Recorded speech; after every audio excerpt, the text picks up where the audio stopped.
Hi there and welcome to the 8th JustChess development session. So today I wasn't really planning to stream much because I am working on a first video on the channel. I can even show you the project in the KDE and live.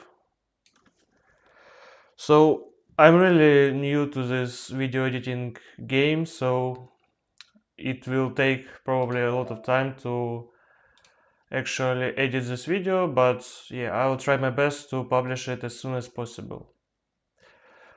But anyway, so the code should be written, and today is not an exception. So let's actually try to improve our chessboard, which we began developing a couple of streams ago already. So let me show you the exact point at which we're into now.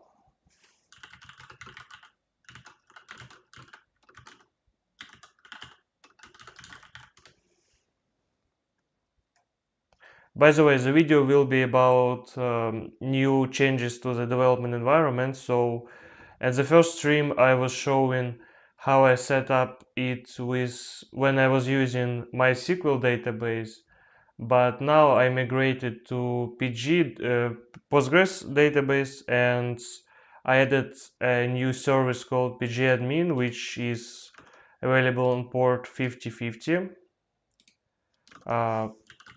It takes some time to start, so yeah.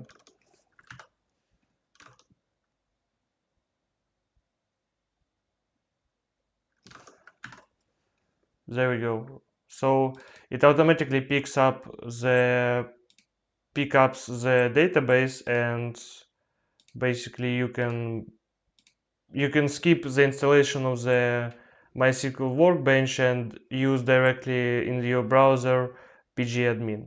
So more of this information will be in the video, but today I will focus more on code, and I will focus on the actual implementation of the chessboard. So let me open a new window where I actually added a make file. So it allows to quickly restart the server without waiting for the Docker to rebuild.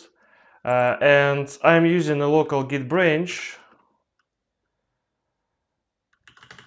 So I am on branch dev, and I modified the config files for the JustChess service, so it uses localhost instead of the Docker network container name, so it can connect to the services from localhost. So right now I can simply, if I will go to the JustChess directory, so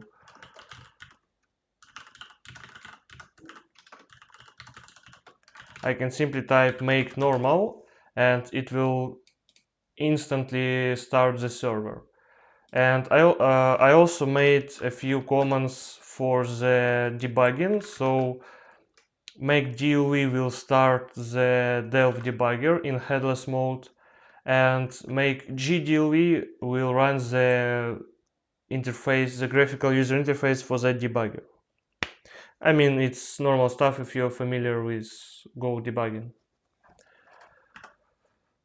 Alright, so let's see what we got. So yeah, I changed the UI of the homepage as well, but today we will focus on the chessboard. So on the previous stream we ended up implementing this chessboard, so we can drag and drop pieces, we can click and move pieces as well. It has the highlighting of the like numbers of the squares and files and ranks. So it kind of looks okay at this point, but I also want to add the move highlighting. So after making the move, it should highlight the from square, the source square, and the destination square. And yeah, that's what I will do in today. Yeah, we also can flip the board, which is also pretty nice. So the only thing left for the board is move highlighting. Also, on some other chess websites, you probably know that there is some functionality with arrows, so you can click, so you can right click on the square and begin drawing the arrows. I probably should look into that too, but I'm not sure whether I will be able to do it today. I mean, we'll see how it goes. So yeah, let's jump to the code editor and begin with move highlighting.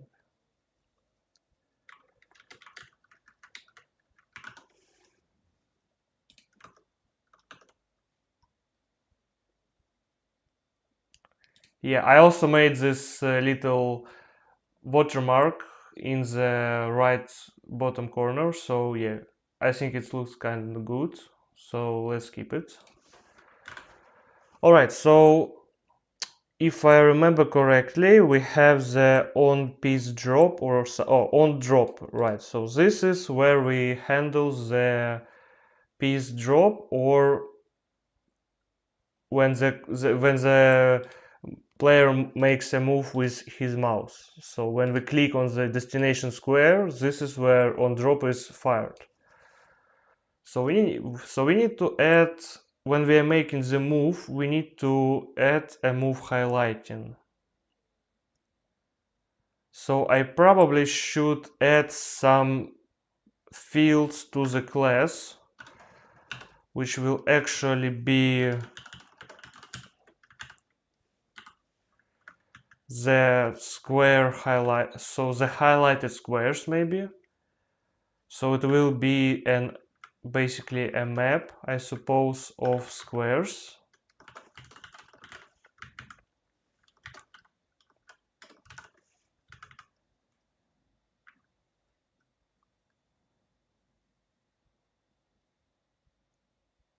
And also, actually, by the way, I might be too loud. I'm sorry if I am. I will lower the gain on my mic, because I kind of see the red stuff going on in the audio mixer. So I hope now everything sounds great. So yeah. Anyway, so by the way, we also should add the ability for the user to select multiple squares or not. Will it be good idea? Okay, let's actually see how to JS right mouse click.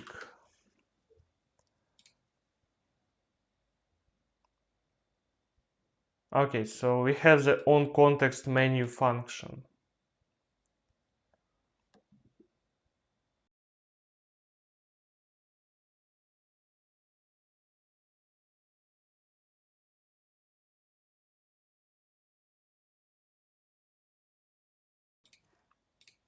So we have this event.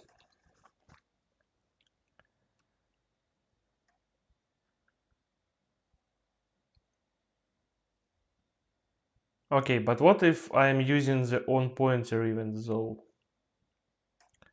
How to get whether we are clicking the left mouse or right mouse. So I should probably read more about on pointer events, MDN.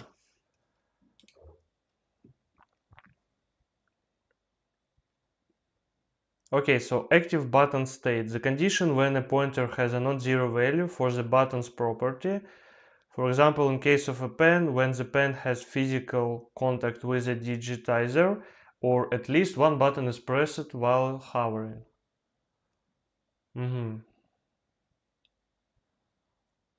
It's about a pen though. What about the right? Alright, so we have this, and determining button states. Yes, that's something that we want to do.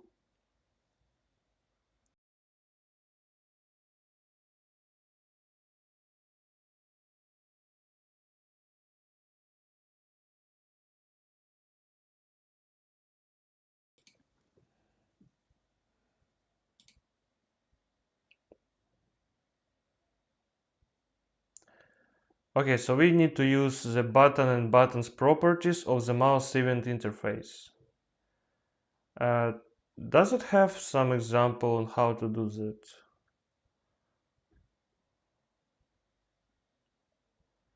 In case of touch, when multiple events occur with one event, all of them have the same value.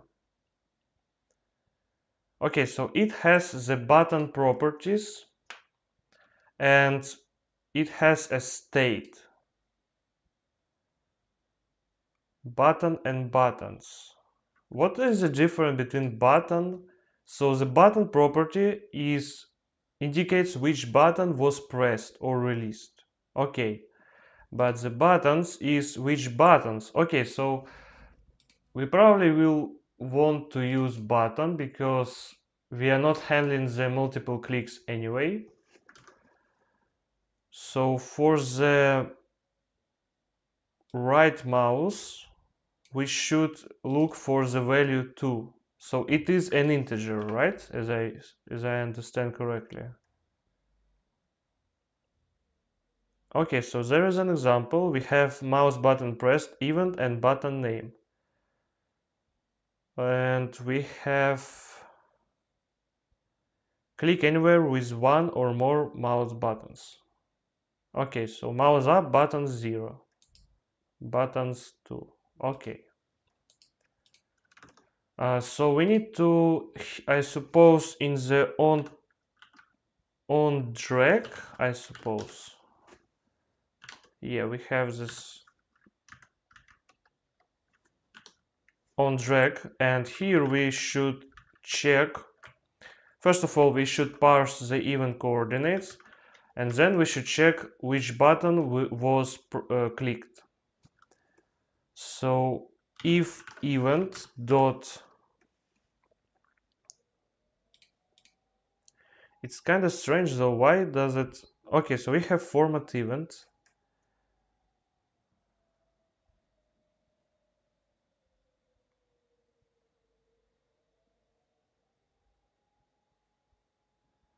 And we have buttons property. Okay, let's use that.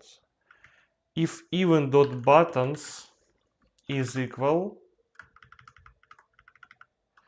let's say event.prevent default. So then we will switch on the mouse event.buttons. So in case it is an unknown button, we will console.log unknown pointer button, and we will return. In case it is a left button, we will handle this logic.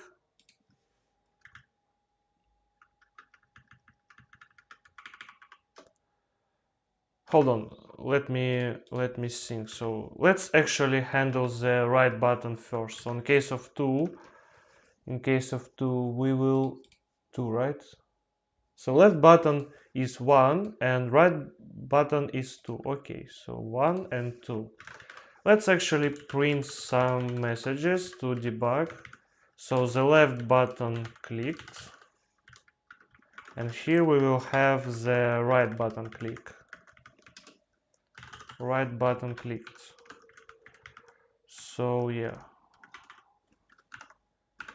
let's see the console. So yeah, we have left button and oh, I forgot to put breaks because I come from the Go programming language and we don't have breaks here. Okay, so the left button clicked, right button clicked, but why does it show the context menu though? How to stop propagation, I suppose. We need to even.stop propagation, as I remember correctly. No. So JS stop browser prevent browser from showing context menu on right button click.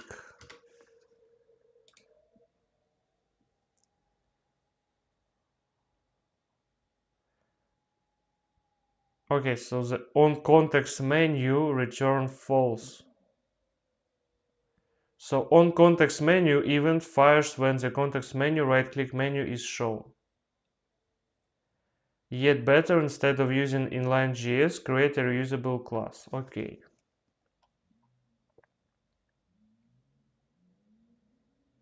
And it links to the events.prevent default. But why doesn't it work on drag? Prevents default. Maybe I should add this not only to the on drag event, but on every event.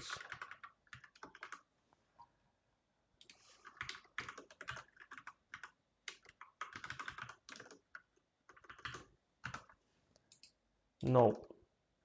It's kind of strange, actually. It's kind of strange. It's kind of strange.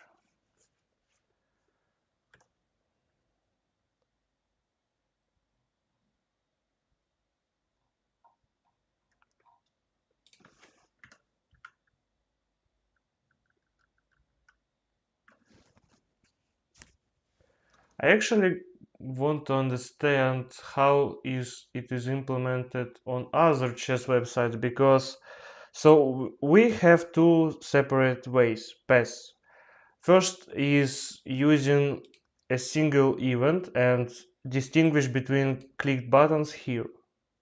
Or we can use the different type of events, such as context menu event, but I'm not sure whether it will be ever fired in case the user plays from the touchscreen device, because I'm not sure how you can fire the context menu on touchscreen device. Probably you can, but I really don't use touchscreen devices that often to know that. So yeah,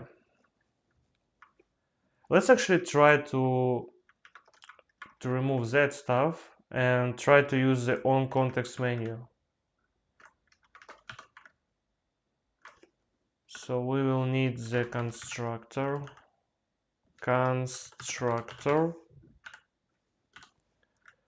and here we will add some new events on context menu.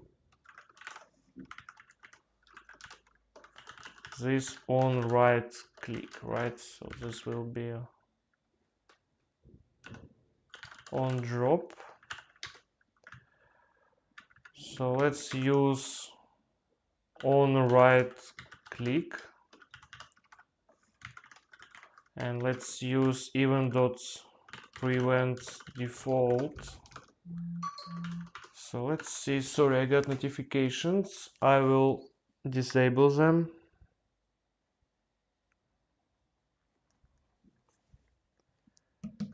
All right, so what do now we don't see this annoying context menu, so we probably will stick with the on context menu event.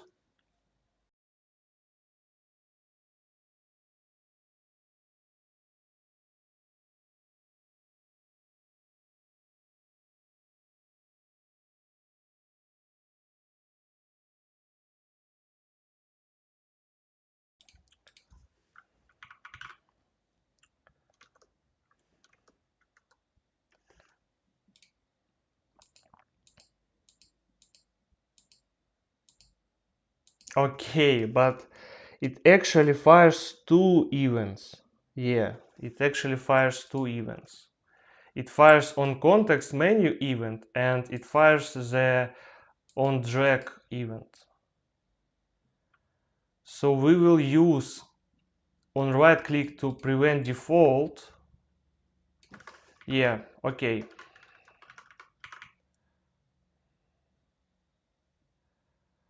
Let's actually see. I should probably change the naming. Okay, so here we will use event.prevent default.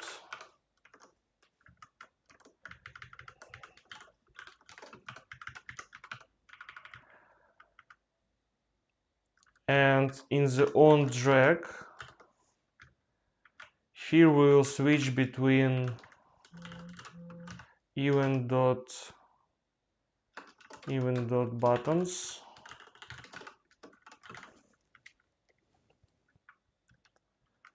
So case 1, case 2, default, console.log, unknown pointer button will return. Here we will right, and here we will log left.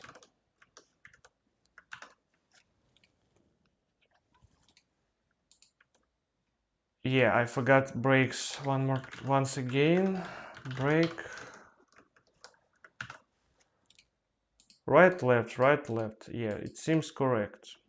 So how does it look from the pointer perspective? So I'm not really able to do the right click on the pointer device.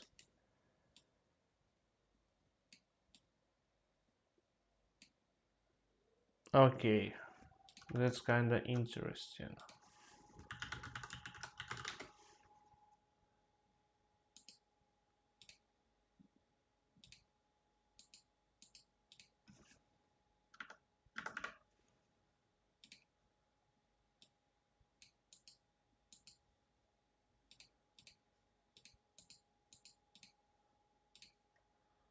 Yeah, I suppose we will.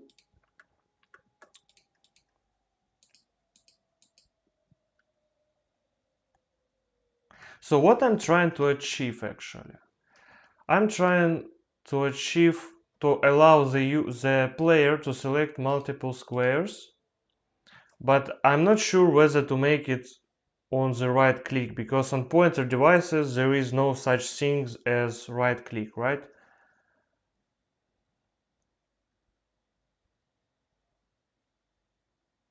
So we should probably make this. Let's actually not distinguish them at all. So we will disable the context menu, but we will have not a single selected square. So this will be selected currently, but we will also introduce the notion of highlighted squares. Highlighted squares. Do I spell this correctly even?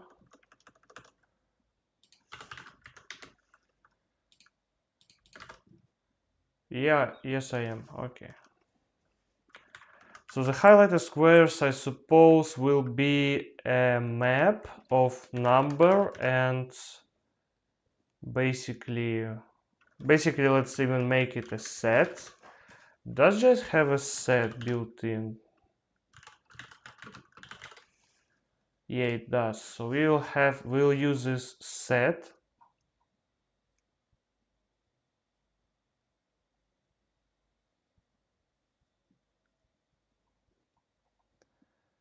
So we will have the highlighted squares.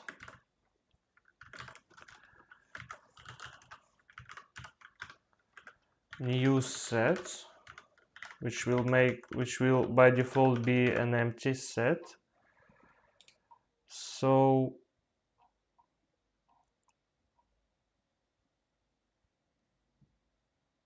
and when the user begins the interaction with the board, we will actually append the squares to the highlighted set and then highlight them with some color. Yeah, sounds good enough.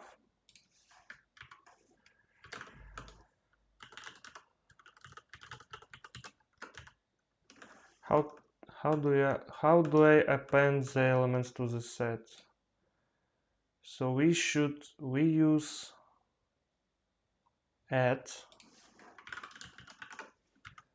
clear, delete, and some other methods. Okay, so we will need add and delete.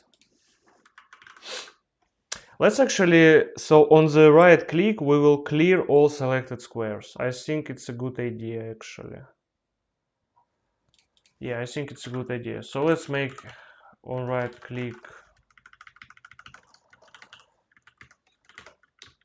So we will prevent default and we will clear the highlighted,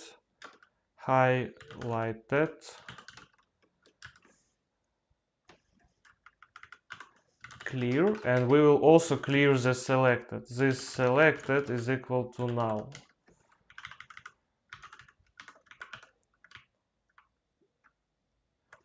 So we will use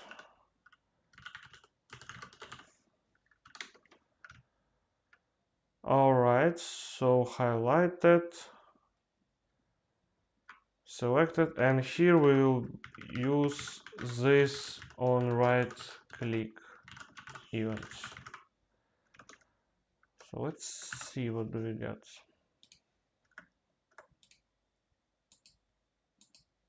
Okay, but basically here,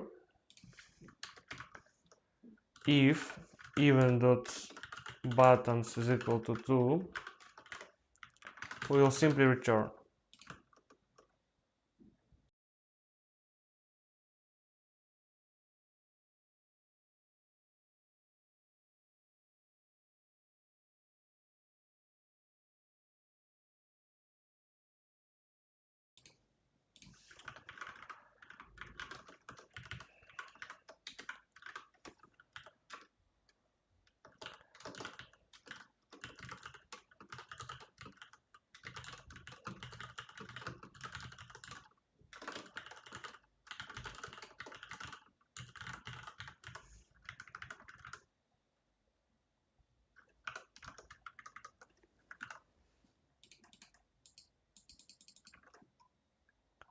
It doesn't work though.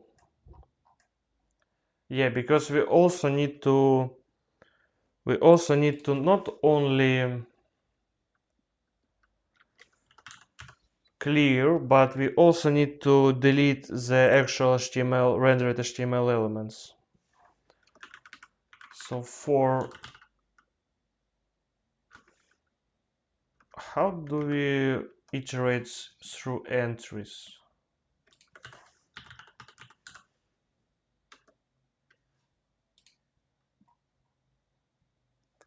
Okay, so we iterate using for loop. So for const entry of this dot highlighted.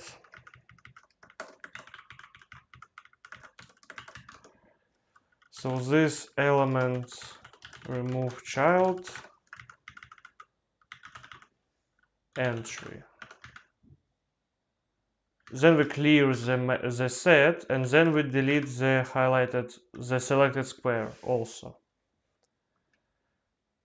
So this selected is equal to null, and so the clear square maybe, no, it's not this. So this selected square is equal -1. Selected square is equal to -1.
Why it doesn't find this stuff?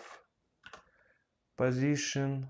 Oh, because we don't have function, it's a method. Yeah. I forgot how to write some JavaScript. Okay, so if less visibility hidden, return. Why doesn't it work though? Oh, because we need element also, yeah.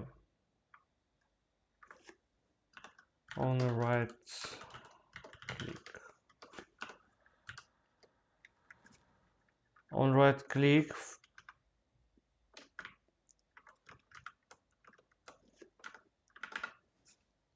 Argument 1 is not an object.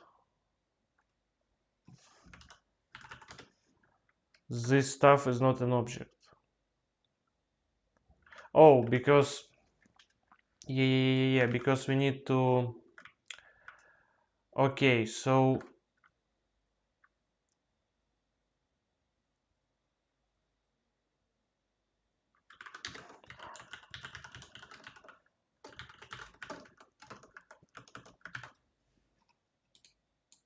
undefined. We have undefined.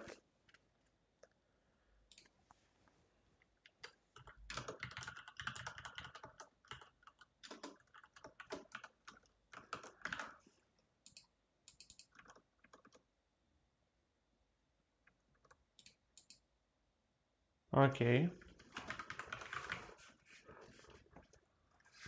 But why do we have undefined? Oh, because we add, here we add the square. So here we will add the actual square. So it should probably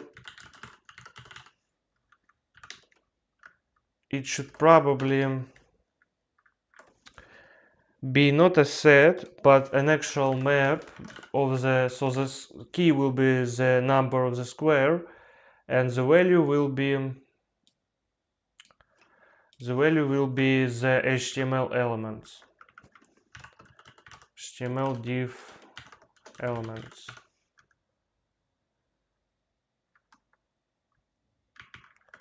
So it will be a new map.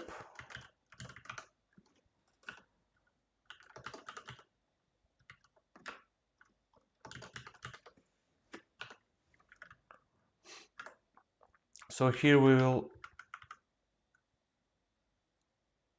set the key of the square to the this document.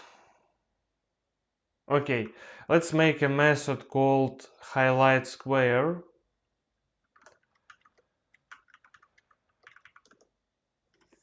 Highlight square.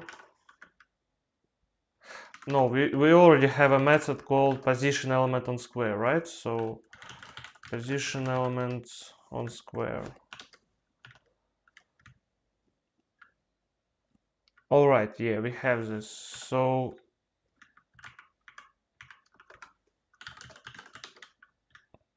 here we will call that method. We will make the highlighted square.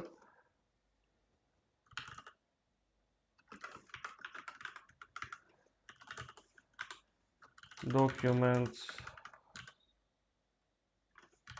I have a method called make.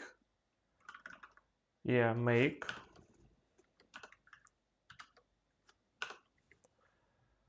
So it accepts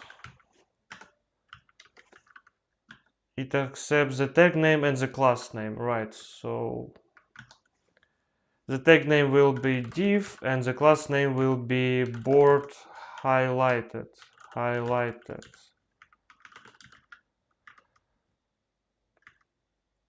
So we will append this element here.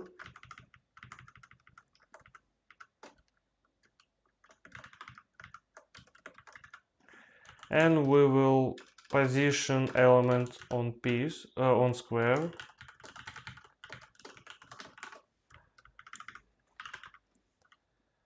So the element will be highlight.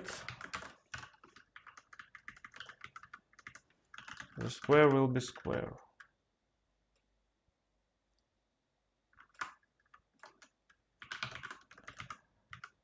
And here in the on right click, this will be the key, so the square and the element. We will remove that element from our board and clear the map. Right. Yeah. So let's see how does it work. The node to be removed is not a child of this node. It's actually strange.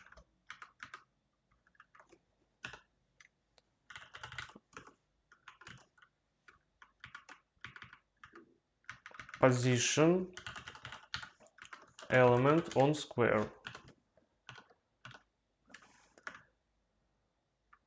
So it doesn't append this element. But why though? Let's actually append it. Append element.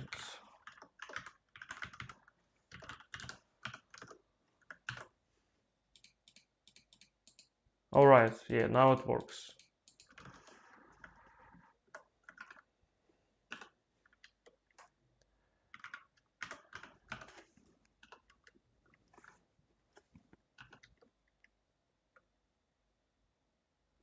Oh yeah, I shouldn't append the element here, because this function is also used for modifying the position of the existing element, not so it shouldn't append the element to the board.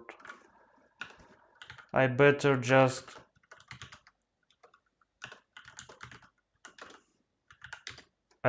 do it here manually. This element append, and we should append this div.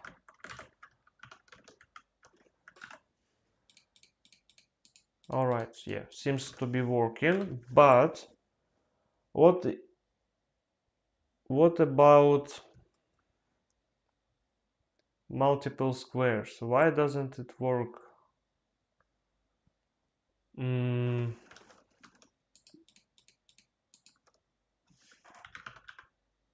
This highlighted set, this element, this position element.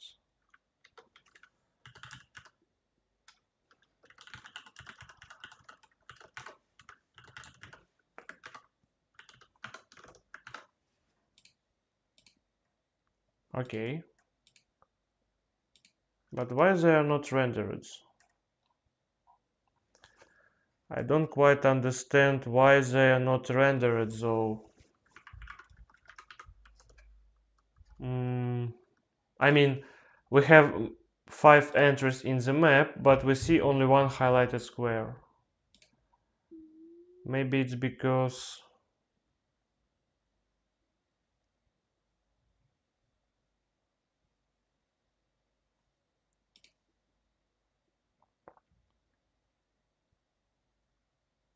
yeah, we don't even see them. We should add the CSS. I forgot to add the CSS. My bad. So we need to add the board.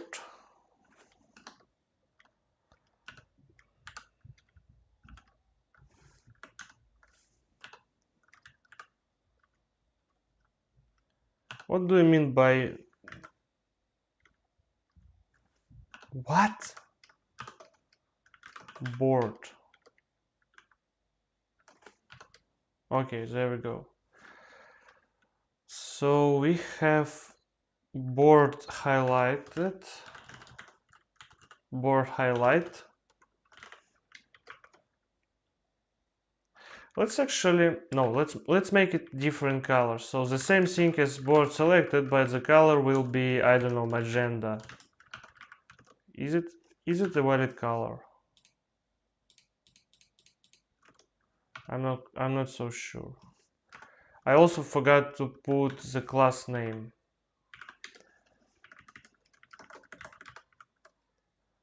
No, this is the class name, right? Board highlight, right? So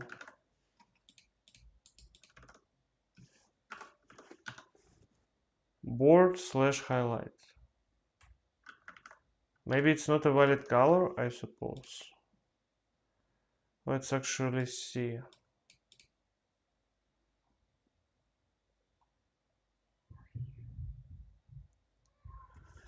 Let's actually see.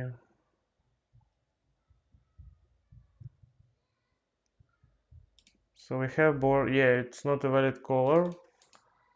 How is its color spelled? I'm not sure. Magenta. Okay, magenta. Magenta. Right. Yeah, there we go. There we go.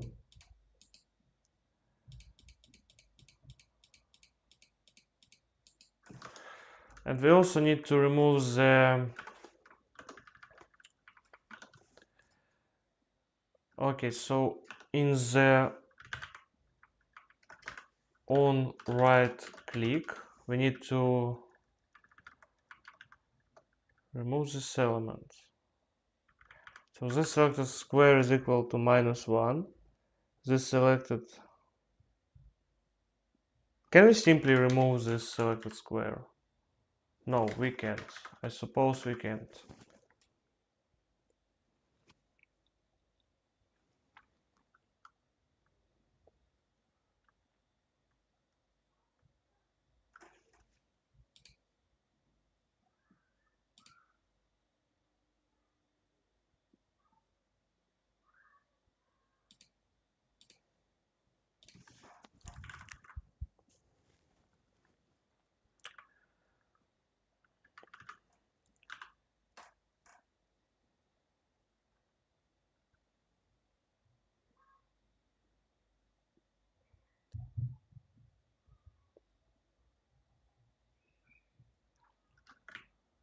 Hold on a sec.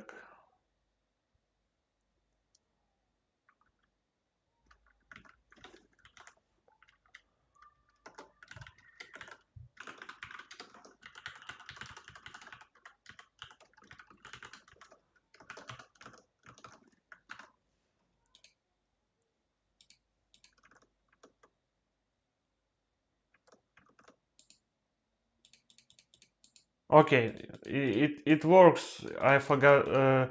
It just the browser cached the JavaScript, so it wasn't clear in the... Oh, wait a sec. It's some strange behavior. Alright, I now understand. So we can add multiple highlighted squares on the same square, which is hilarious actually.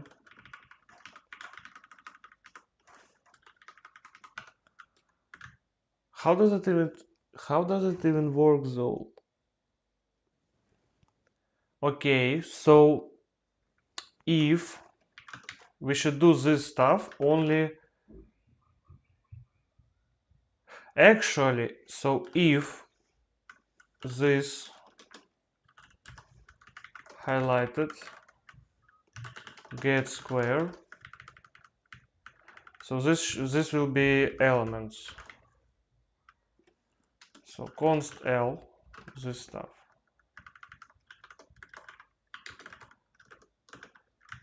If it does exist, we will remove it. If it does not exist, we will highlight it.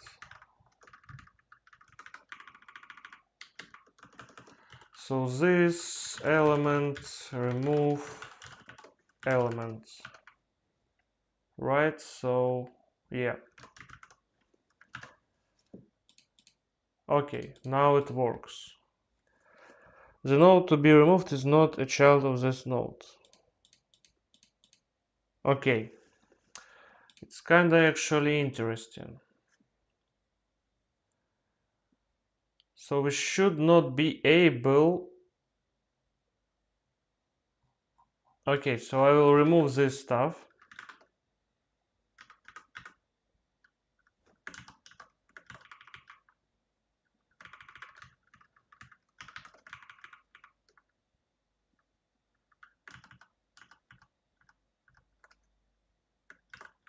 Yeah. So if there is a piece on the square, we will select this piece. If there is no piece on the square, we will just highlight the square, right?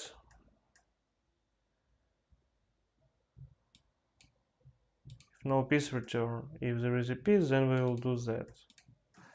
Okay. Oh my god. So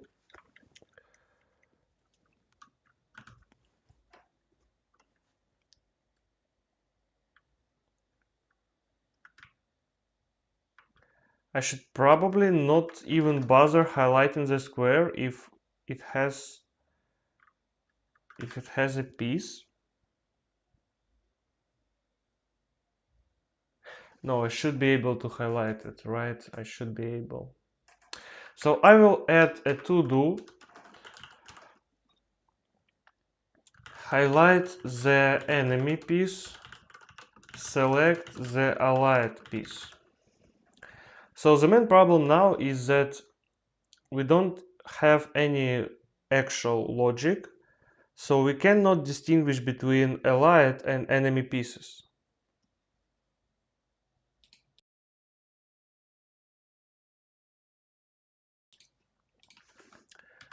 So I currently cannot implement this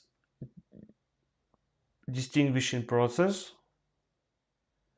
So I will add to do for later on, but right now I will highlight all pieces, right? I will highlight all pieces. Not highlight, but select all pieces, sorry, and move them. So yeah, but when I will write the actual game logic, where I will have a state with active color, player color, whatsoever, I will be able to actually highlight only enemy pieces and select only allied pieces, so that the player can, just click that, click this, and I don't know, maybe it will help them with some tactics and highlight and select the allied piece. So if there is piece, so currently I will move this stuff here. So we will discard this stuff.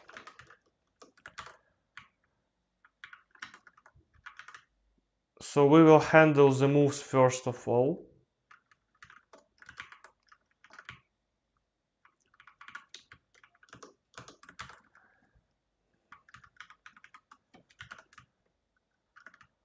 After that, we will highlight the piece, select the piece. So if there is no piece, then we will highlight it.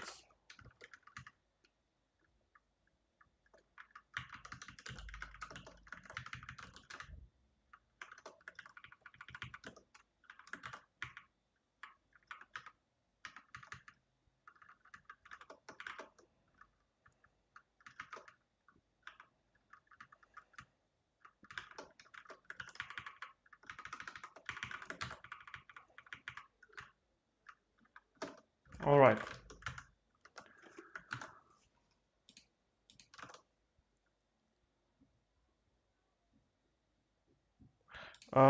Yeah. Yeah, there we go. There we go. But actually,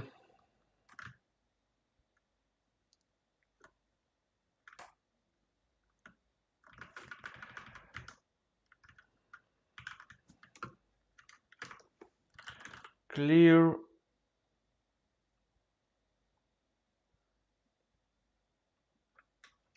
Let's call it unselect or something. Unselect.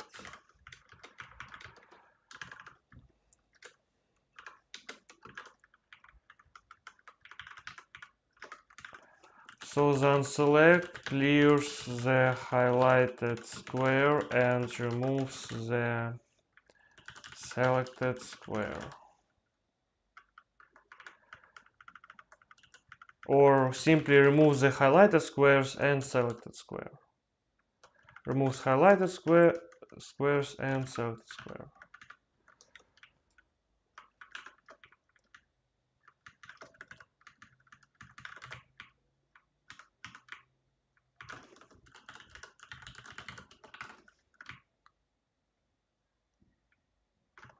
And here we will do the same.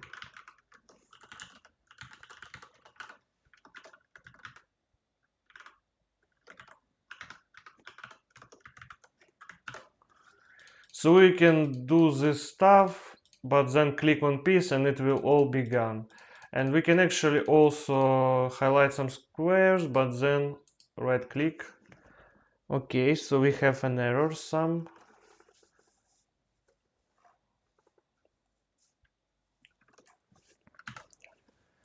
Okay. All right, I see. So when we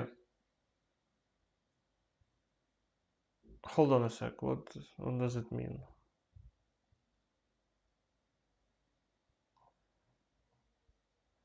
Remove child and then, oh yeah, this highlighted delete square.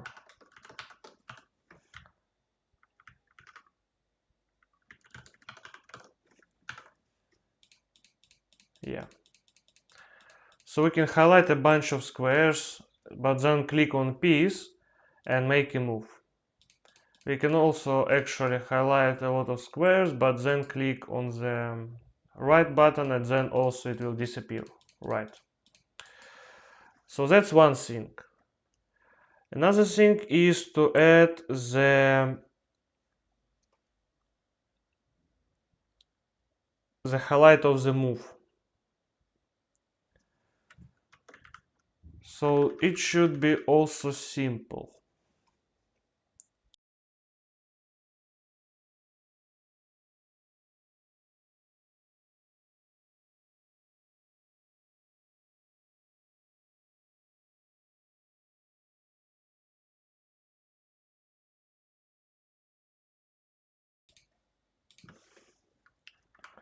So we have this function called onMove.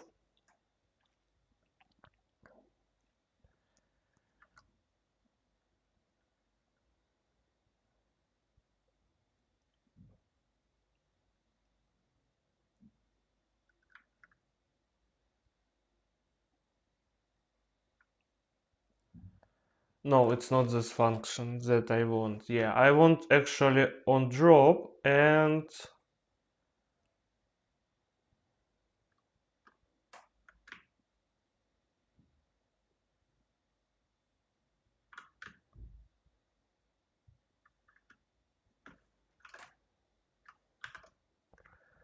okay, so let's make a function called makeMove, or even better, playMove.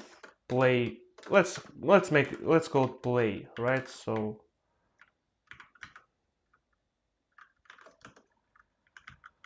all right, so we will pass the square.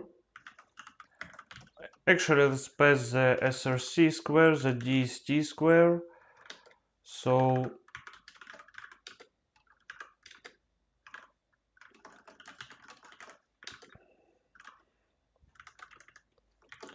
moves the piece from dst to src squares. So it will be a number dst.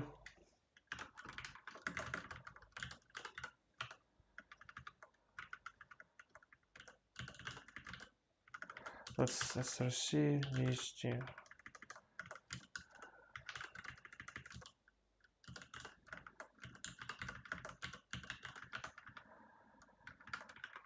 So this is our dst.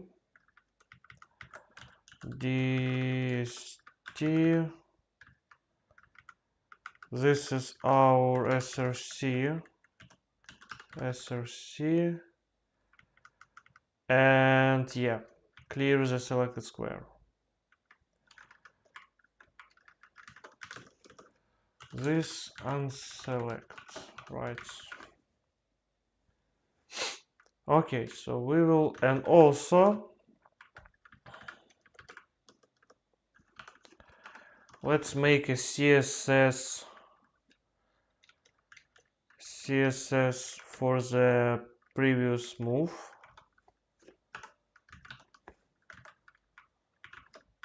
Let's make actually a, oh my god, let's make a class.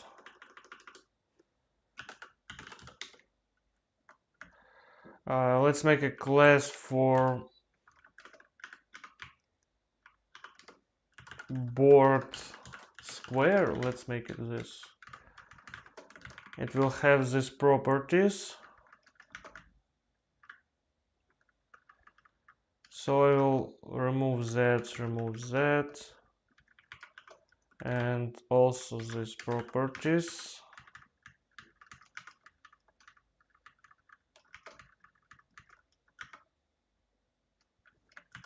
Okay, that's nice.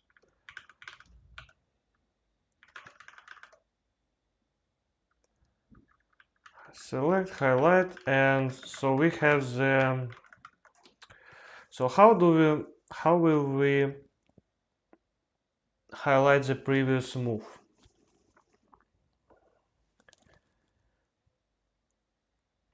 I actually kinda enjoy when there is an arrow drawn to highlight the previous move, and it will be kinda easy to implement if we were using canvas, but on the basic HTML element, I'm not so sure about that actually.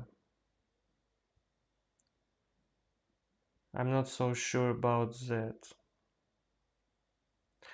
But we can do that by. Okay, so let me show you what I'm thinking.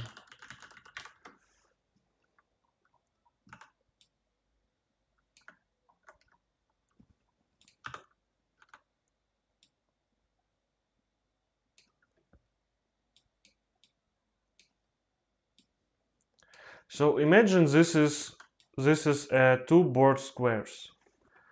So this is the SRC square, and this is the DST square.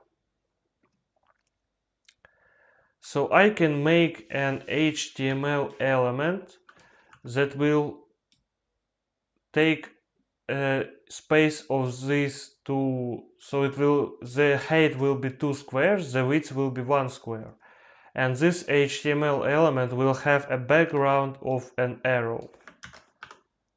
So it will have the background of an arrow, so that it will render the arrow, right? So it will render the arrow, and that's basically what I'm planning to do. I think it's a good idea. Okay, let's try that out.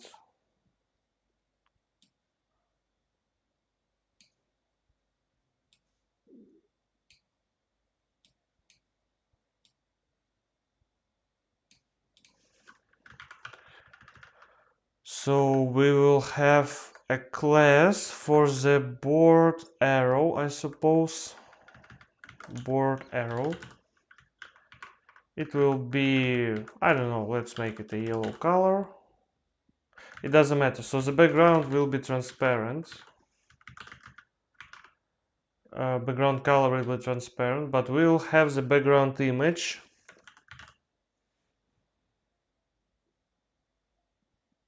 We will have the background image.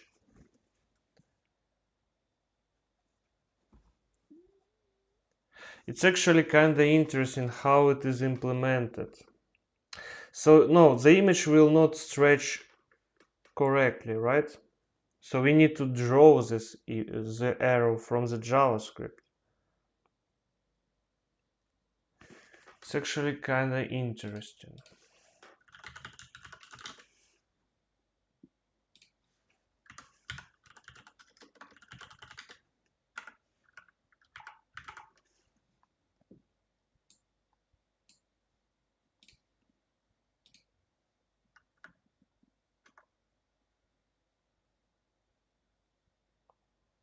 I'm not quite sure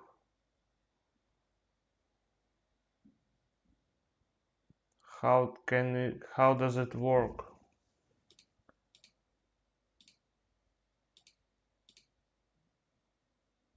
Hmm.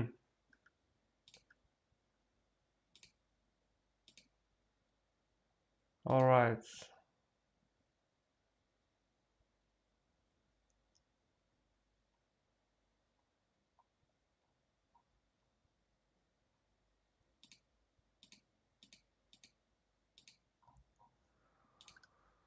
I'm trying to Google can I draw some stuff on the HTML elements.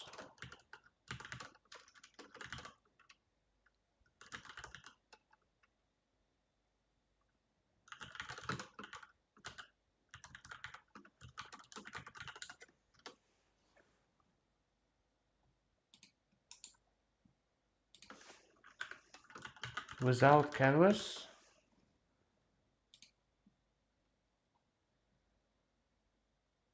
Perhaps there is no such way.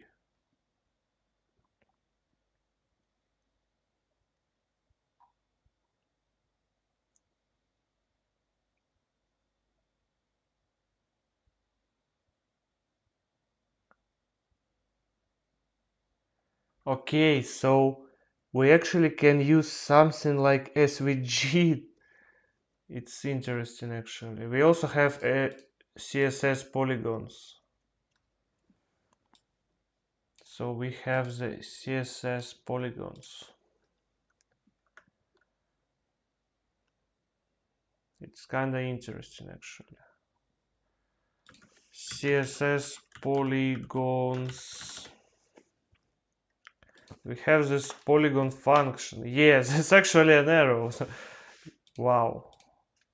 We can probably even take this code, right? Clip pass.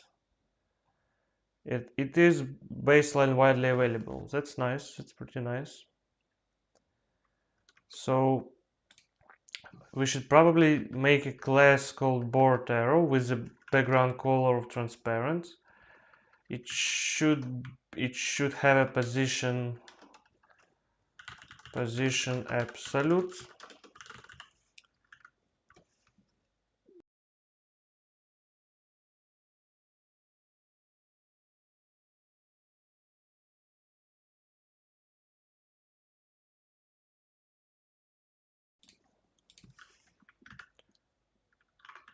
Position absolute, we should also translate it to the X and Y.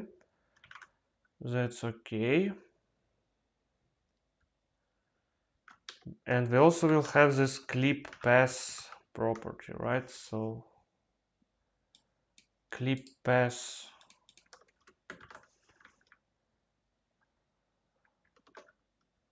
What is this syntax? What is this?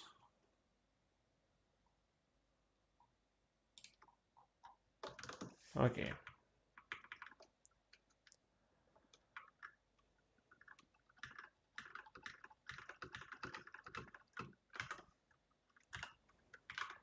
So I'm not quite sure about this values. How can I read about it? Fill rule, an optional value. Okay, so we have parameters. First one is fill rule, which is optional. An optional value of non-zero, the default when omitted, or even odd, which specifies the filling rule. Okay, so we have. Alright, so this is simply a points, right? So we have n points. For the arrow, I suppose we will need to have 7 points. So it can take a percentage. You can create almost any shape with the polygon function by specifying the coordinates of its points. The order of which you define the points matter and can result in better shapes. So it requires at least 3 points, which creates a triangle, but there is no upper limit. That's kind of interesting. So we can make highly polygonal stuff in pure CSS. That's kind of bizarre actually, but it's cool, it's cool. The polygon function accepts comma-separated coordinates or points as its values. Each point is represented by a pair of space-separated x and y values. Okay, so that's kind of understandable. So we will have 7 points, right? Let me see. All right, so we will have 7 points. So this is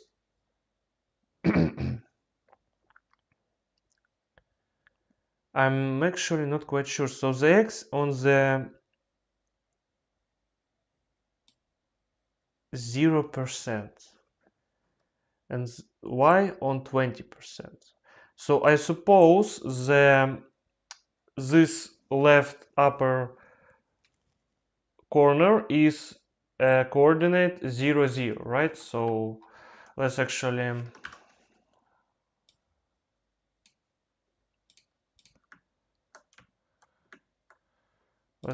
draw a little bit. So this stuff, these points will have 0, 0. So this is our x, this is our y-axis, and this is our x axis. So this is x, this is y. And I suppose that this specific point will be 100%. And this is also 100%.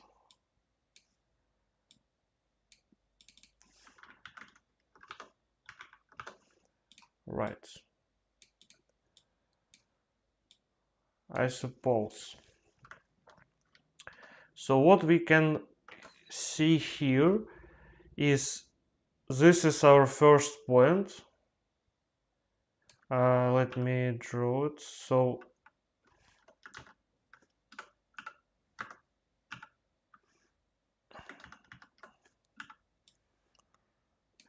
it's kind of not visible, so let's make it, I don't know, let's make it dark.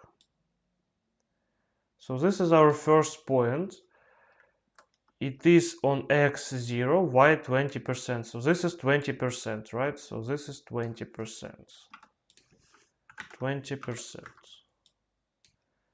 The second point is on x 60%. I suppose it's this stuff. And 20%. So this is our 60, 20. The next point is 60, 0. Alright, so this, alright, I understand, yeah. So in order to make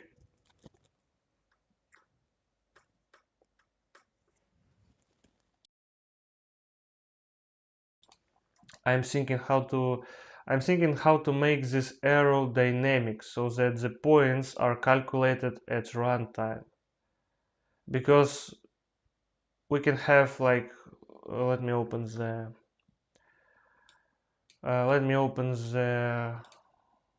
stuff. So if the player will make such a move, this will be the first initial point, the beginning of the arrow. This will be the end of the arrow. But consider, for example, this move. So like the right slide. This will be the beginning, this will be the end. And we also will have diagonal moves, which is also bizarre. This will be the beginning, this will be the end. It's actually kind of interesting. Yeah, it's interesting task. So we will need to calculate the points of the polygon dynamically. Yeah.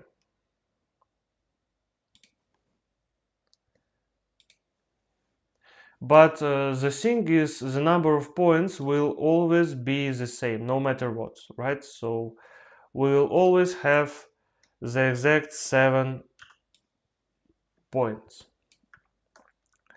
So the first point should defines the source square destination, right? So we will have, so this is our source square. We will have destination, we might have destination square here, here, here, here, here, here, here, and here. So we might,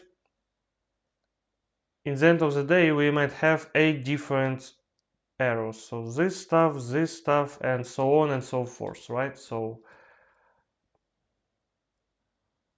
and they also can be an arbitrary, hold on a sec, you might not see, yeah, that's fine. So they might be an arbitrary length. They might have an arbitrary length. So for example, the queen, so this is our square, this is also a square, and this is also a square. So it might have a length of like more than one square, right? So something like that. But it always has a set width of one single square. So no matter what, the width of the actual arrow is no more than one square. But the length might be more than one square. Okay.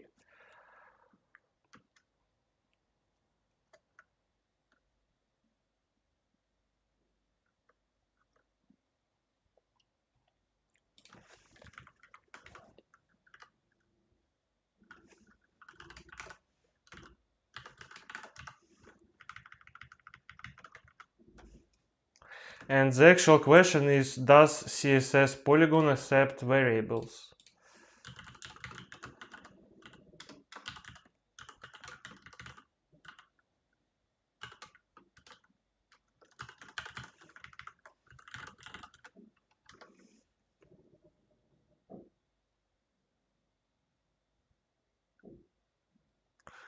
I might ask someone else.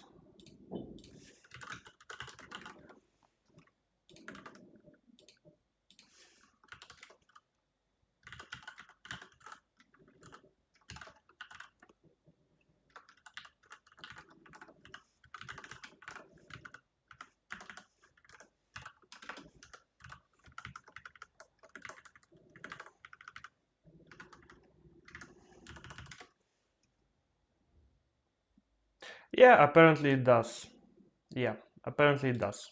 That's nice. So we can write something like where x1 and 7 points.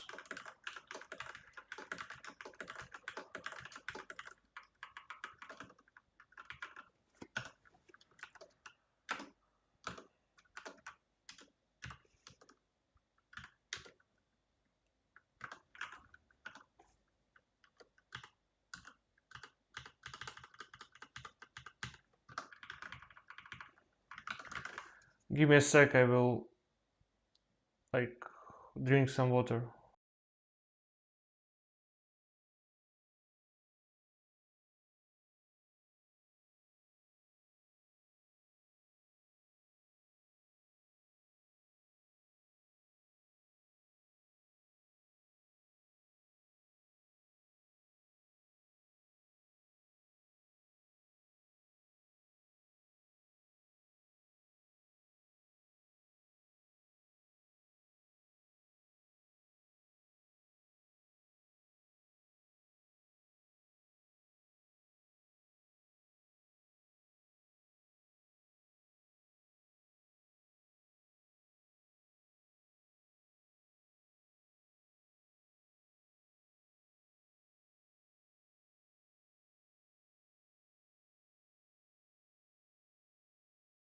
Alright, I'm back. So we have this stuff.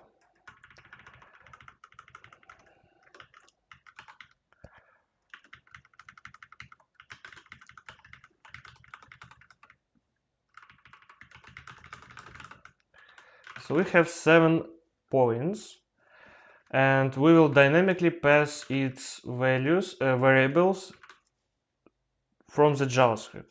Okay. So we will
all right. So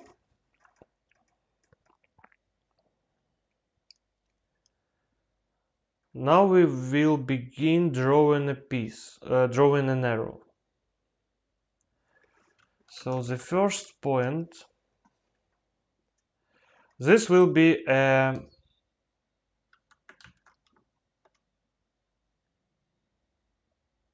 from the DST, so the 0% will be the 0% will be the SRC square, 100% will be the DST square. Right, so okay. So we need to make an element, const arrow make. This will be a div element, and the class will be the board/arrow. So we should probably make a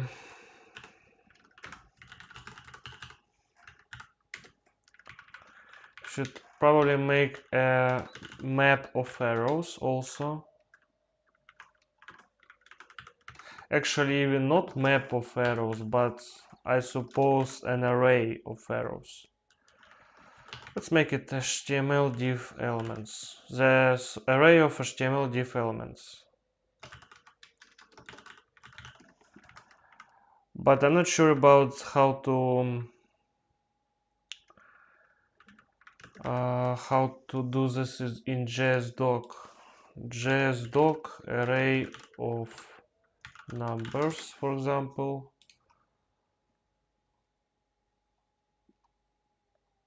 And we have,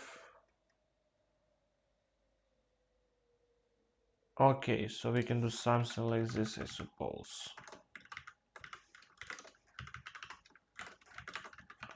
I suppose we can do something like that.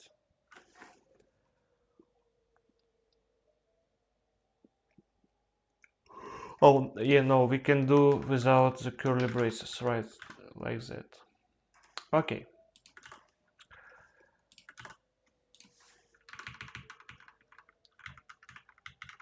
So we will have an array of arrows. We will initialize it in the constructor. It will be empty by default, right? So in the play function,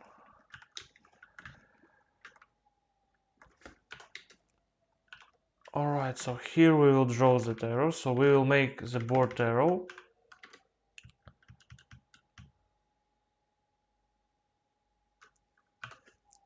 It will also have a dynamic width and height.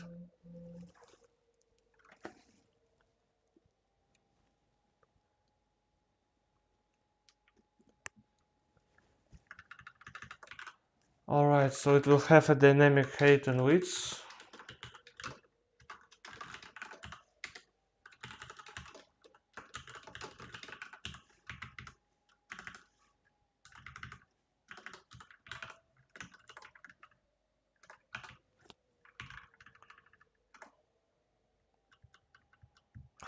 Actually, no, width will be set, but height will be dynamic.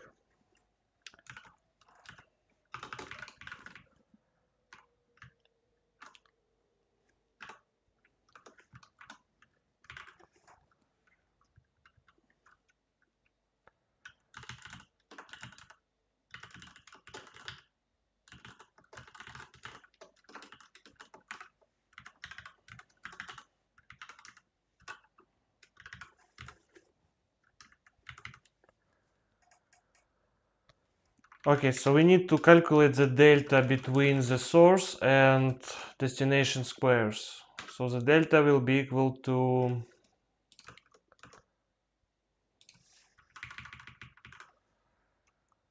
so we need so the height will be equal to the number of files. Okay, so hold on a sec. So for this specific example, so for example, this highlighted square is the source square. So suppose we are moving here. So the height will be the number of rows. Okay.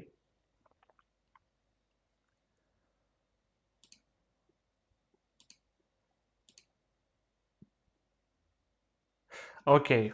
So we will have a dynamic height and dynamic width. So in case the player will move upwards or downwards, we will set the height property, but if they will move like on the horizontal line, we will set the width property.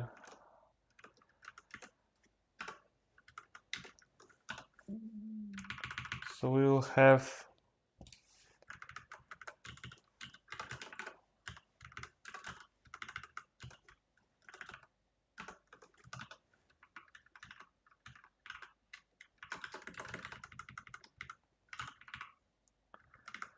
delta rank, and we also have delta file. So for the rank we will do something like src module division by 8. This will get us the rank of the source square, and minus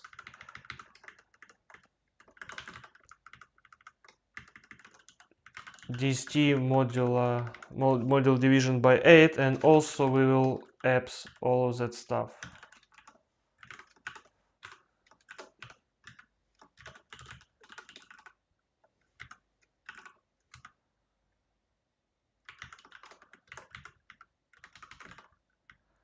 So for the rank we will have the same thing, but we will apply a simple division. And actually also we should mass dot I suppose floor.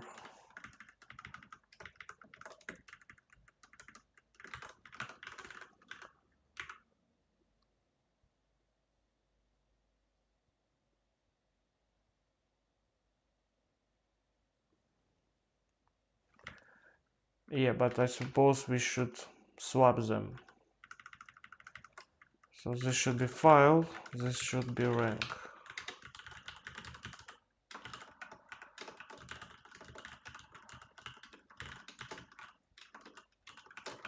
Okay, let's see what do we got. Square is not defined. Square is not defined because where is not defined? Square. This selected dot square.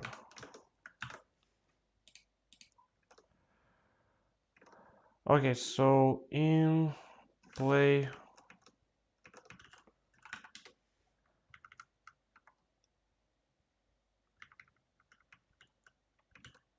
oh, hold on a sec. So place selected piece on clicked square. So from the src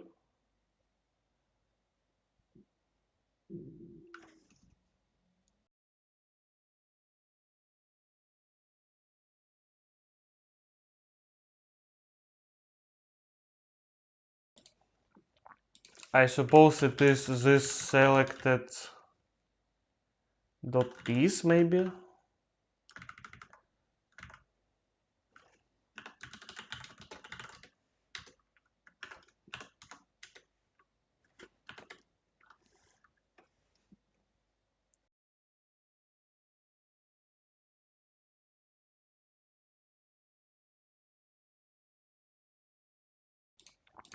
Okay, so we have number and p is a piece.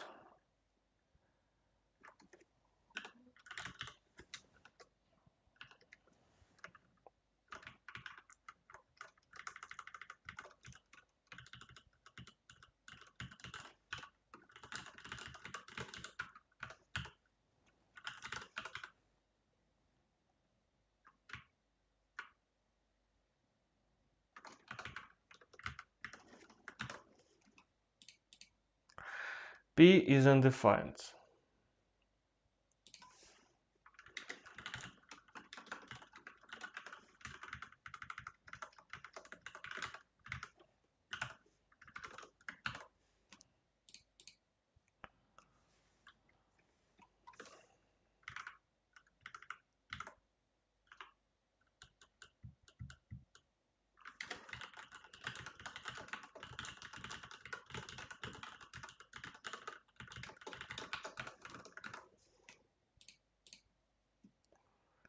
So we have this selected,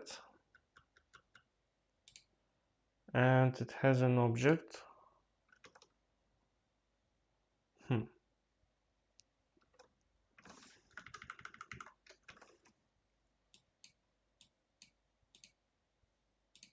Okay, it's interesting.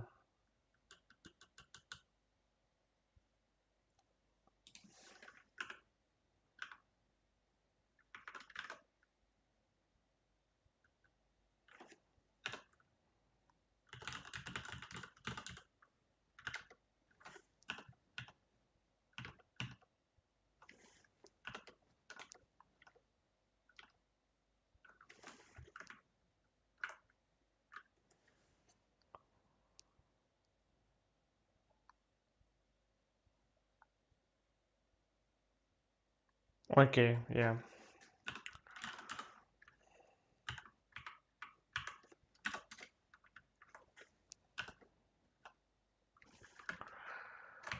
So we need to do something like that. So if we have a piece on the selected square, this pieces.get this selected dot square. Then we will operate with this piece. Otherwise, we will look into the into the dragged piece, right? So we will this dot append piece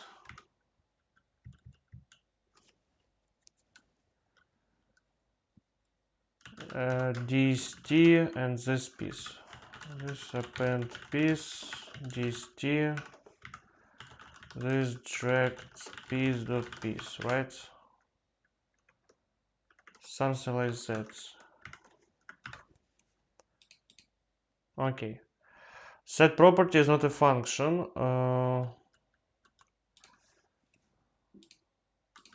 CSS set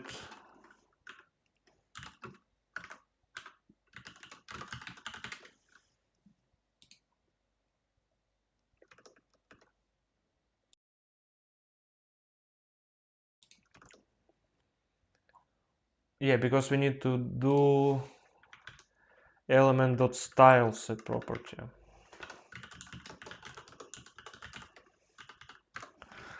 All right, so element.style set property. So here we will okay, so 0 2. So the delta file is 0, delta rank is 2. 1 2. It's actually correct, right? It's correct. So the width will be the delta of the file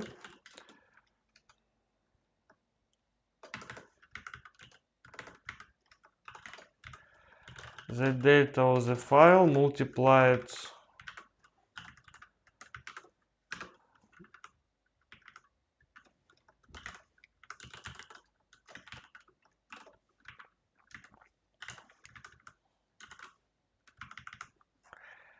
multiplied by this dot square size. Do we have this?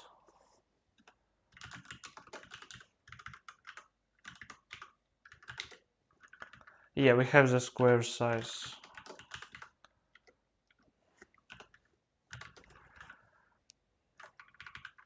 This dot square size, right? Okay. So the only thing left is to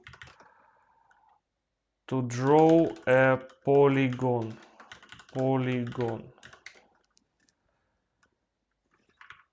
And also we need to this element append child and that arrow dot style set property. So we need to set the 7 dots of the polygon.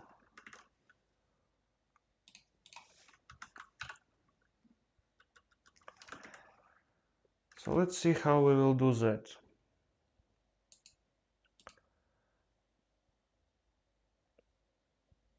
I suppose the first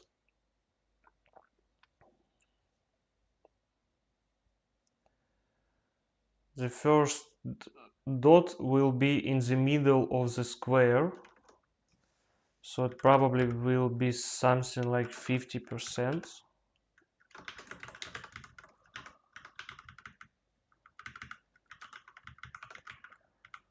Let's take a 45%.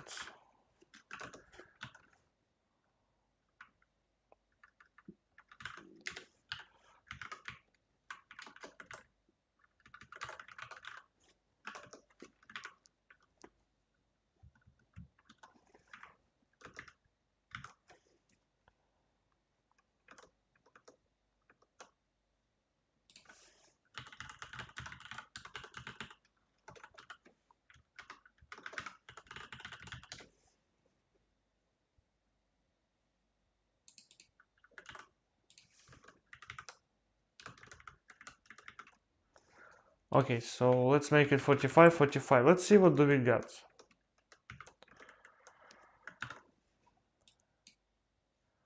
Do we got any arrow?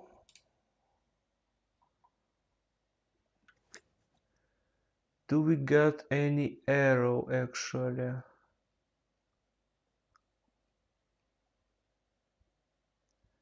Yeah, we don't. All right, so we also need to transform it, right?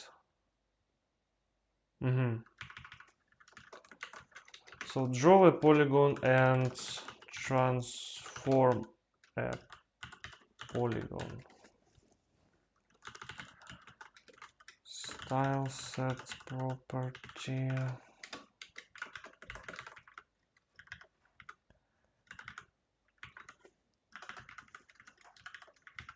X and Y.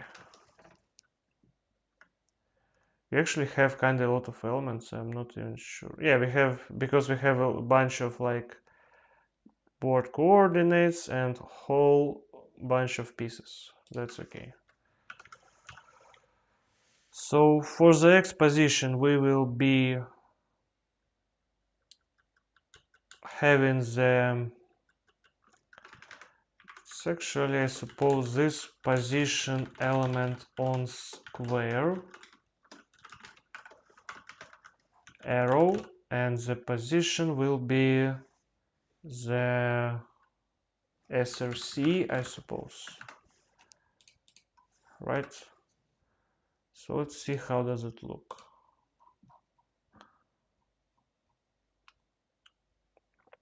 Yeah, it looks perfectly fine.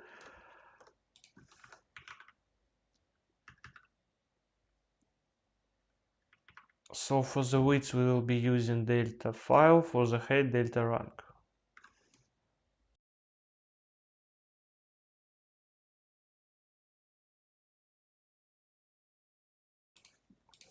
Yeah, it seems kinda good.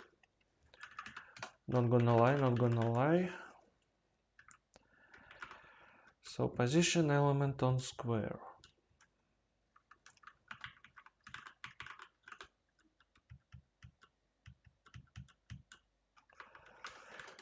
%.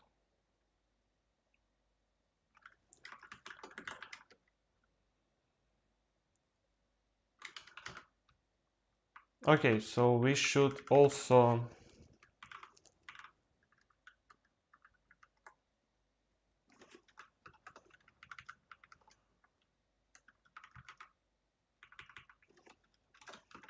maybe something like that will help. Yeah, but okay, so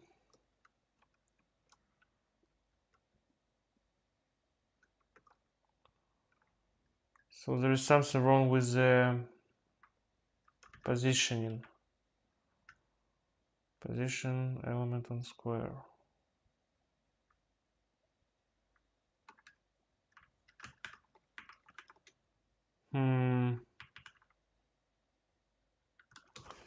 It's kind of interesting. Why is it?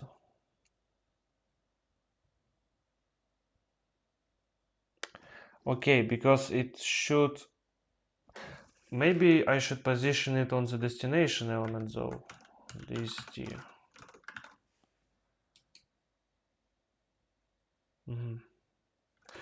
Okay, so it depends on the direction, right? So if we have a direction, if we are going to the bottom, we will be positioned from the SRC element. So if the destination square is located above the source square, then we will position it on the source square, on the destination square, sorry. But otherwise we will position it on the source square. So that's like, I hope it's understandable. So if delta rank is actually less than okay, it can be less than 0.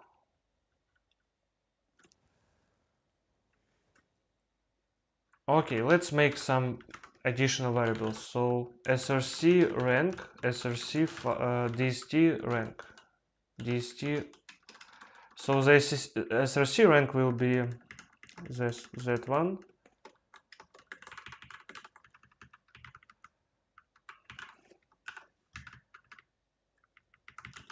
src rank, and the destination rank will be this one.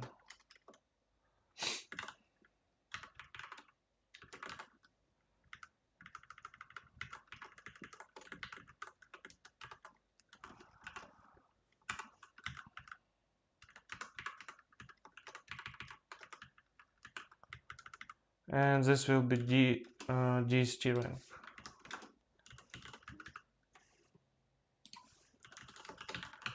Dst rank.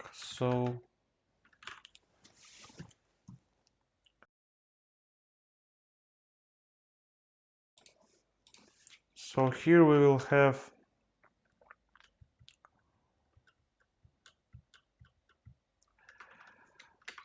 if src rank is greater than dst rank,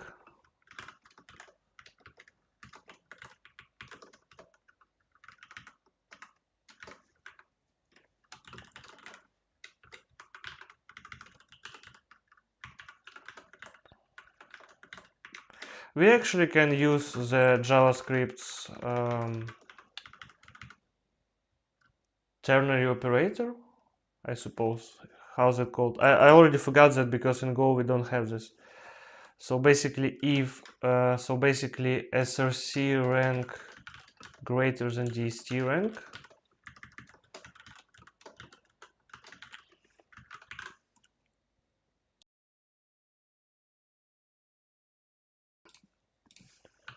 okay. So let's see. Apparently I'm not right. dst src. No, it's something very strange. Oh, sorry. Yeah, we need src, and here we need dst. what I was thinking even. All right, this seems nice. Yeah. All right, it's okay. It's okay. So now it works fine, I suppose. But we need to fill it with not magenta, but with a beautiful arrow, which we will draw here. So can I specify the color of the polygon I'm drawing? So CSS specify the color of the polygon.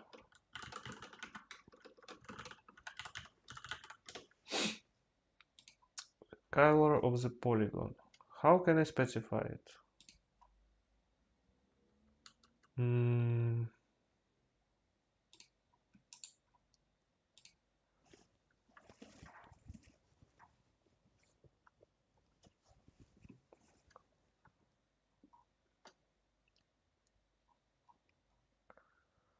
Oh my god, it's something really...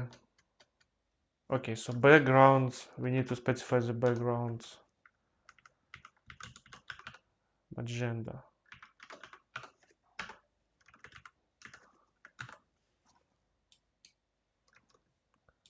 Hmm.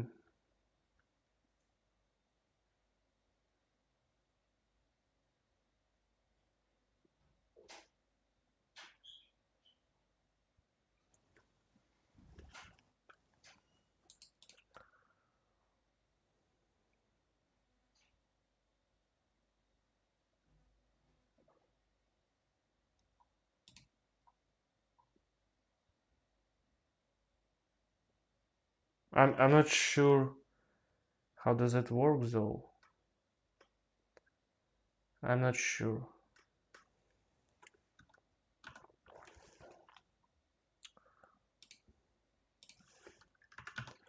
So I don't need hate on this. Okay, let's comment this out for it now, because I'm not sure how does it even work. So let's draw a polygon. So first point will be in the middle of the destination square. Second point will be source square, sorry. Second point will be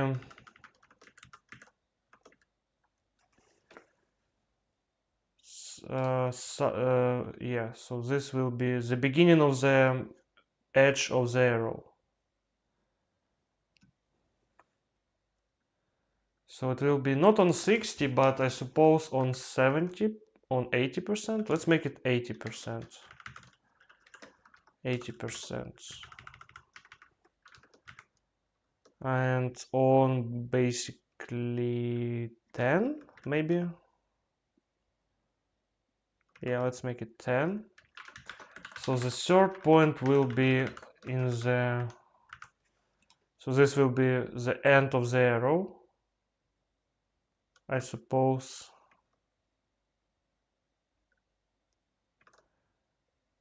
Hold on a sec. So no. I'm doing something wrong. So this is if let's copy this image, the complete image.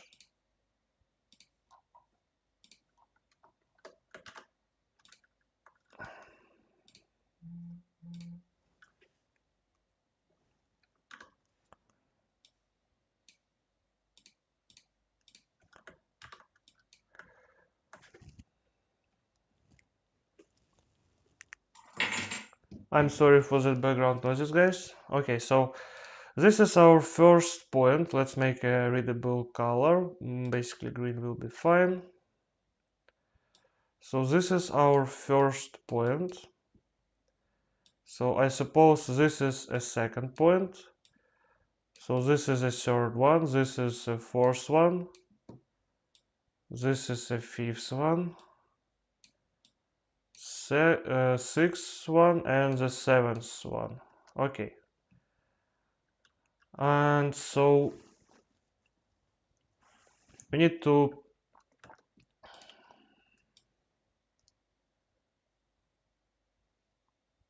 do the same, I suppose, but slightly different.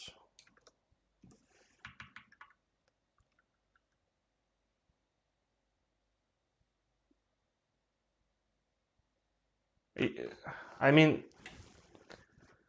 it should be the same, right?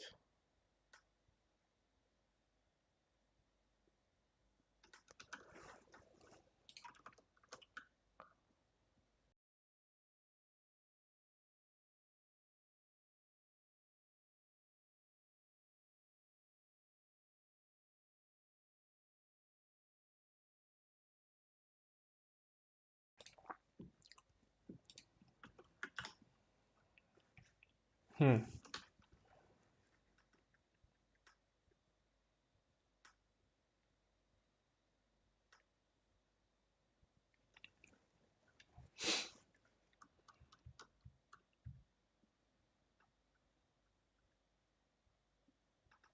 Shouldn't be the same. I'm not so sure. Let's make it, for example,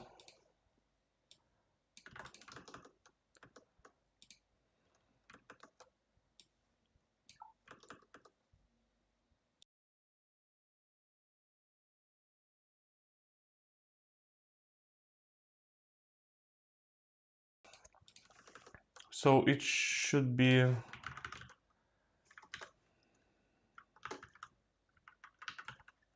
20, 60, 20, 60, 0,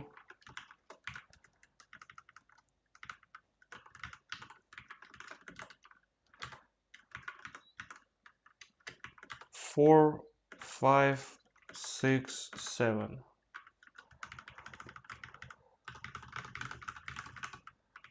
Hold on, so 4, 4, 5, 5, 6, 6, 7, 7.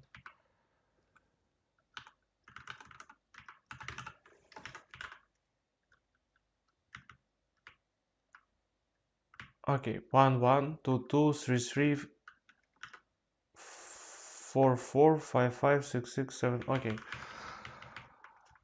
So this should be 100%.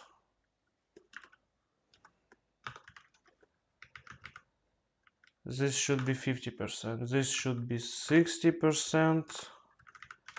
This should be 100. This should be 60. This should be 80. Should be 0, and this also 80. Let's see how does it look. Let's see how does it look. It looks like nothing, because maybe we don't we maybe should set the height and the width. Let's see. Okay, but we are setting the height and the width. That's interesting. Where is our arrow? Arrow is 0 and 0. That's kind of interesting.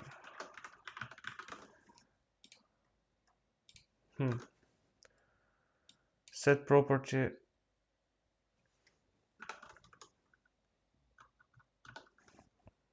Okay, maybe because of that stuff. But I don't see the polygon because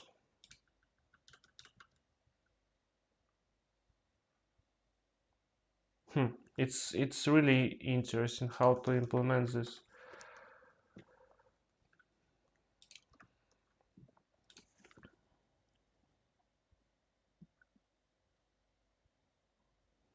So the people on the Stack Overflow suggest using the background red.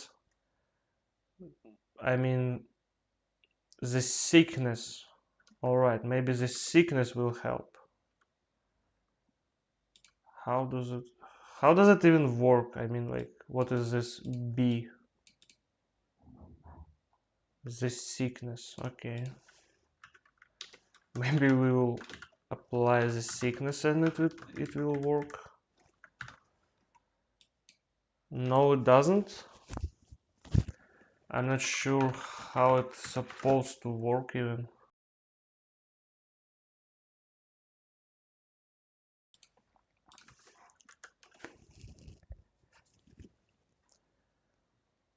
Clip past polygon. Oh, okay. So we have some interesting stuff going here. Oh my god, how many points is that, bro? Like, what is even that? I mean, so 1, 2, 3, 4, 5, 6, 7. 1, 2, 3, 4, 5, 6, 7. Okay, but now we have something wired. We should specify the... Alright, I should read the documentation, I think.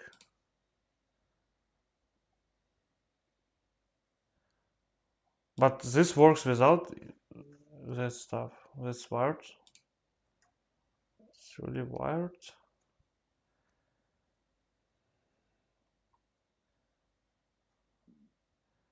The length percentage. Each vertex of the polygon is represented by a pair of length percentage value, which gives the xy coordinate of the vertex relative to the shape's reference box. Okay.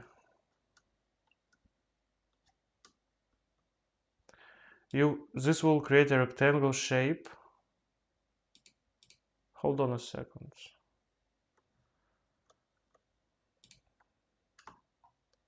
Clip pass. Clip pass.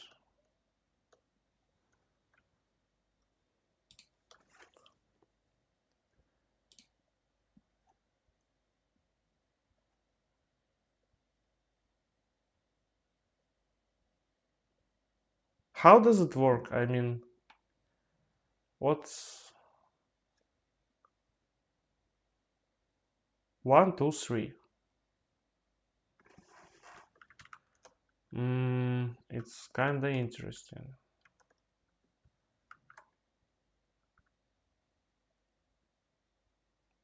Why is it different from my background color?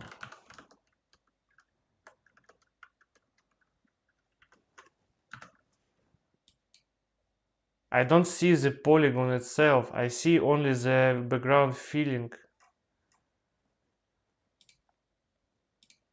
It's hella weird. It's hella weird.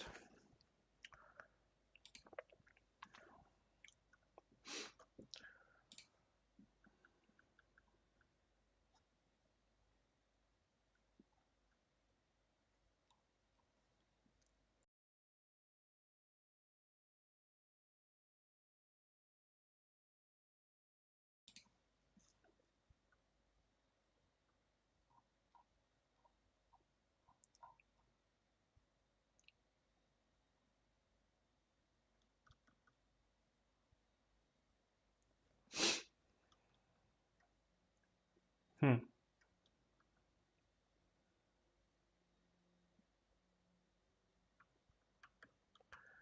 Maybe position absolute? No, no, no. It sounds even stupid.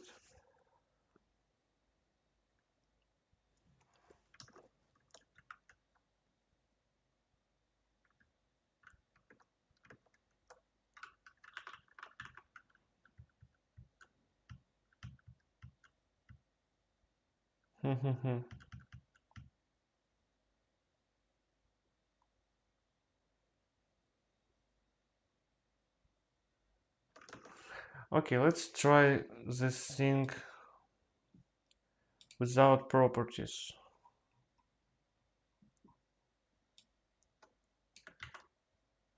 Okay.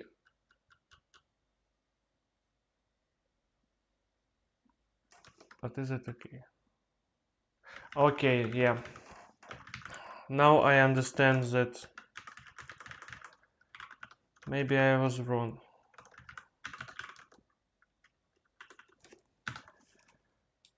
Yeah, there we go. This is a lot better, but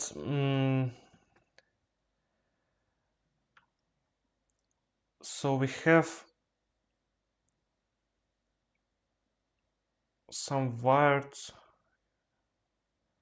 So it renders incorrectly, but at least it renders and not fills the whole element with magenta color. Okay, so that's nice, but it renders incorrectly. How do I fix that?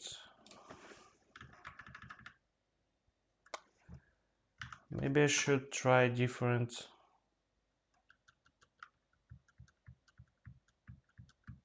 Okay, so I definitely should use static variables and not that stuff. So I will comment that out for now.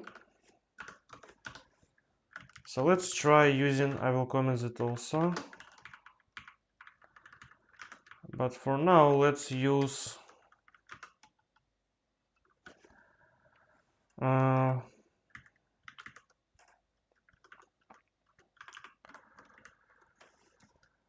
so let's use the center of the destination square.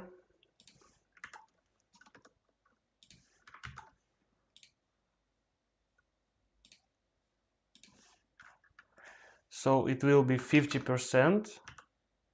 Let's say 45%, 45%. So the next will be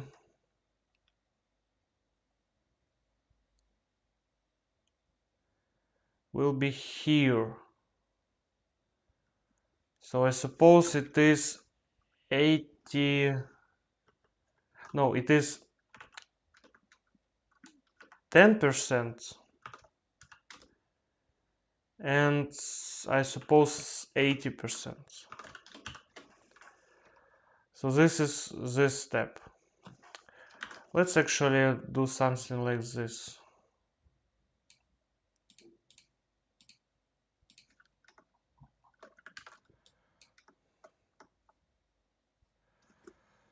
So the first step will be here.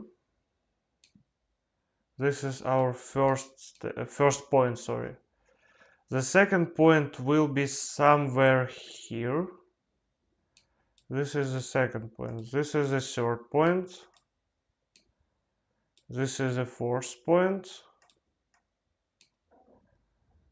And hold on a sec. Actually, no. I suppose this will be the second point. This will be the third. This will be the fourth. This will be the fifth. Something like that. So it will be something like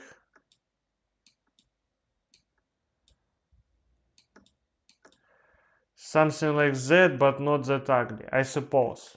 It should look something like that, right? Okay, so it should be maybe not 45, but something like 65%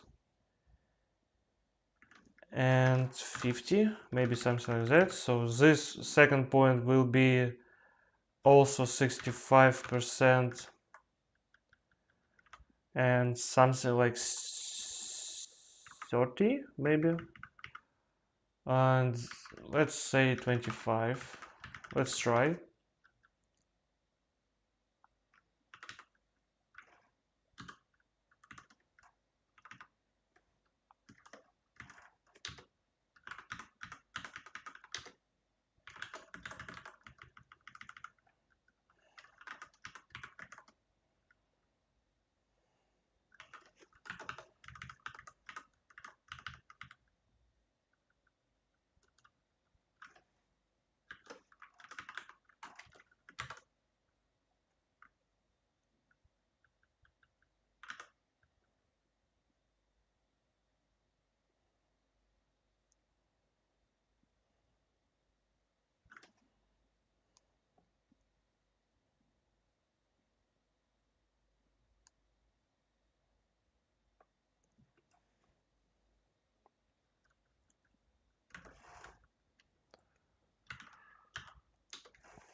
Oh my god, it's kind of hard to understand. So 1, 2, 3, 4. This is the fourth point. This should be fifth point. It should be maybe 95, 50. So this should be 35 and 25. And the 7 will be 35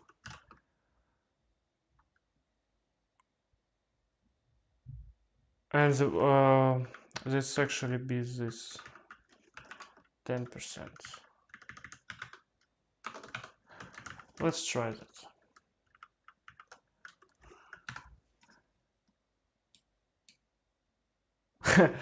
Oh my god, something really interesting going on.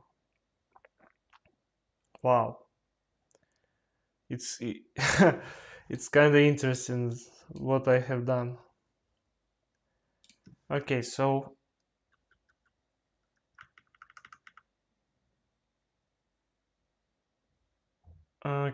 this definitely does not work. Maybe that one will work. No, it doesn't. No, it doesn't. So should I? Oh, okay. I forgot that our y-axis is on the top, not in the bottom. Okay, that makes sense.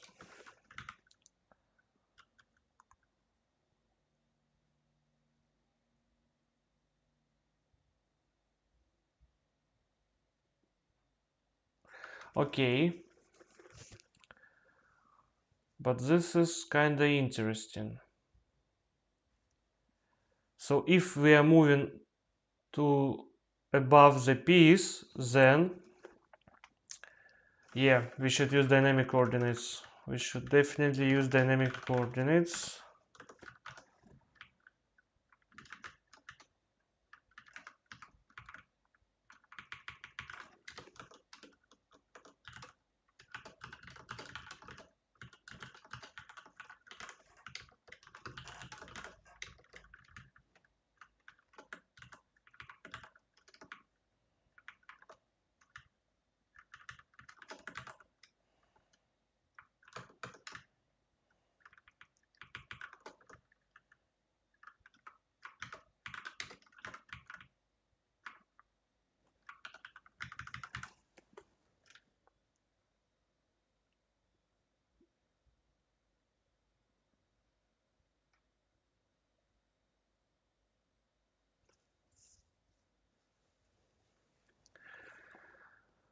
Oh my god, we should also take the files into account.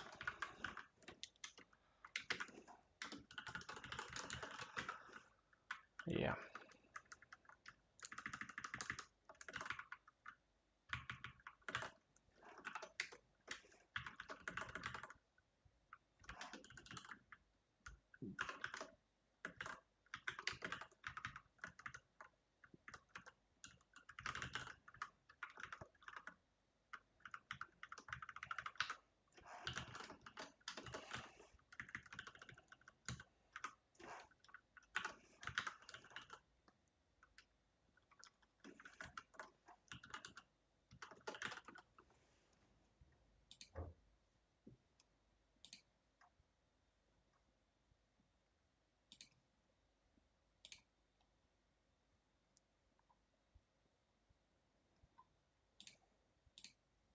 I'm sorry, now you can see, okay.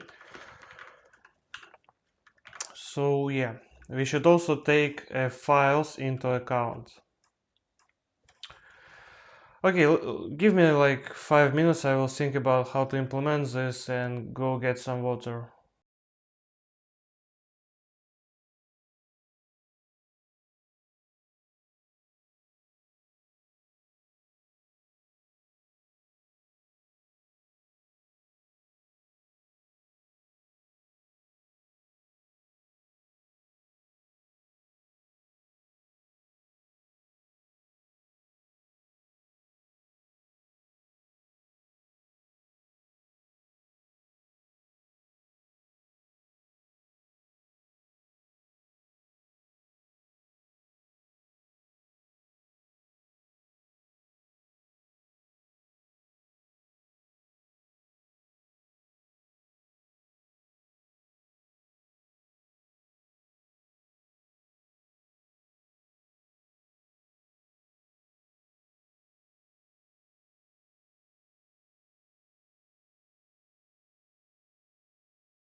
Okay, I'm back.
Okay, so I probably should do something like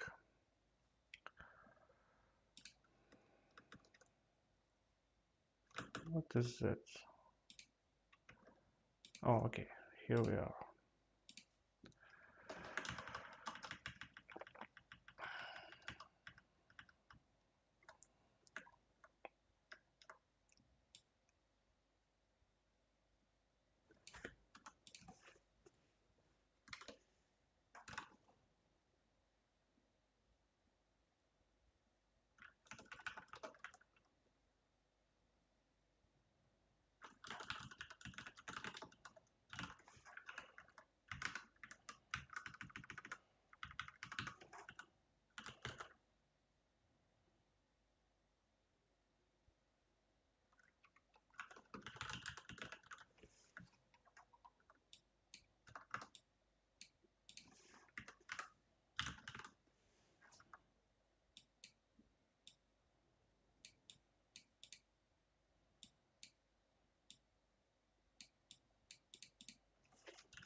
Okay, so the first point will be in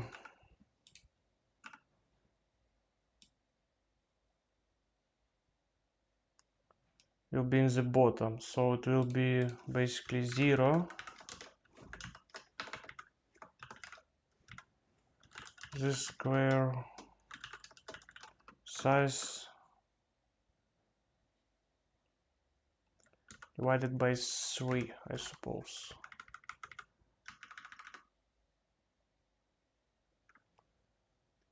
Okay, so everything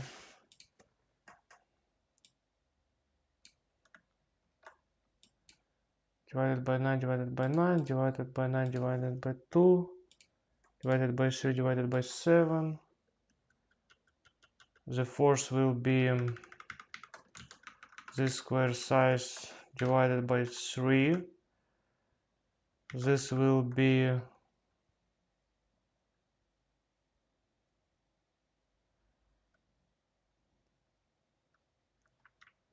okay, so this will be actually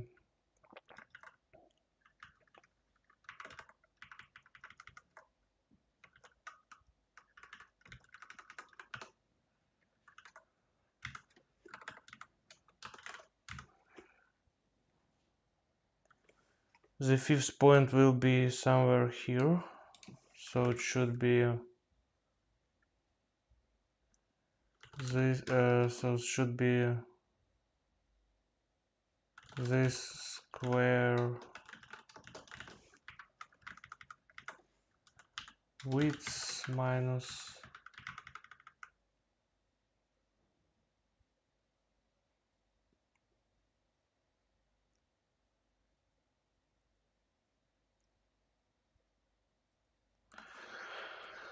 oh my god, it's too hard. Okay, I'm really trying to.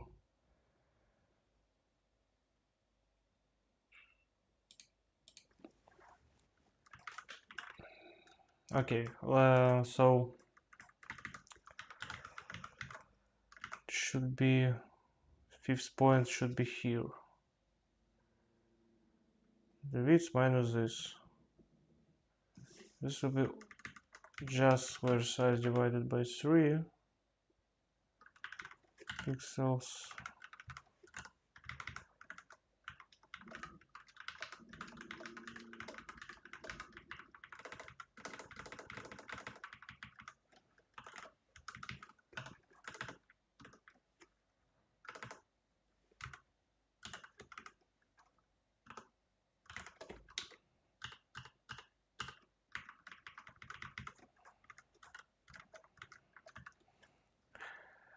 The y's will be actually 8 minus this square size divided by 3, right? So the sixth point will be somewhere here. So it should be this square, should be this square size divided by 3. Square size divided by 3.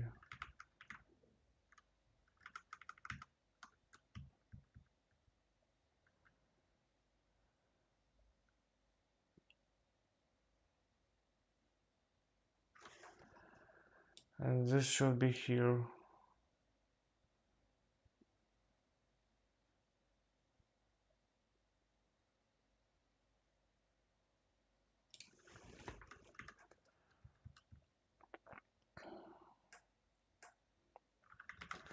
This square size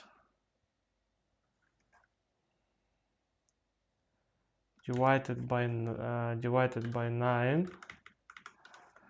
This should be this square size divided by 2, right? We have some errors. And we have it on the line 300.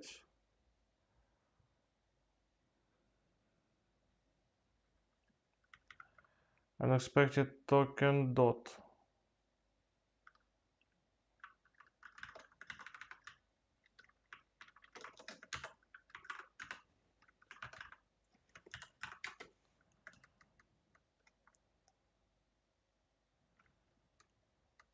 Not sure what does it mean.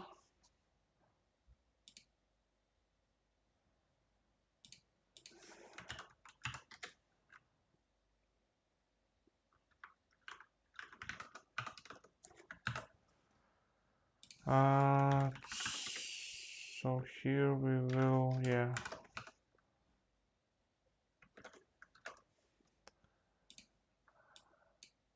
There we go, something. Okay, at least it looks kind of like an arrow. I mean, not entirely, but something like an arrow. And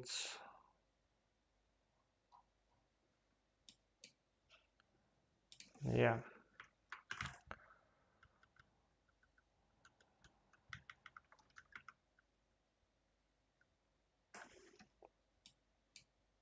Yeah. Okay, it's hard.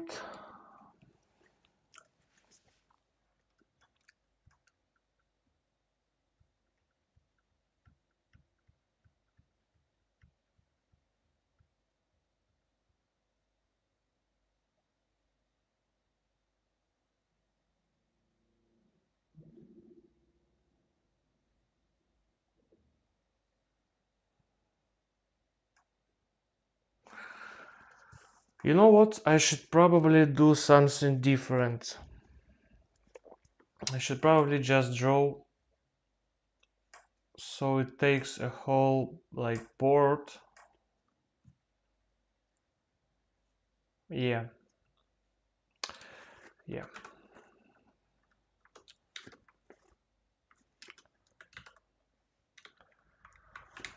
Yeah, I definitely should do something like this.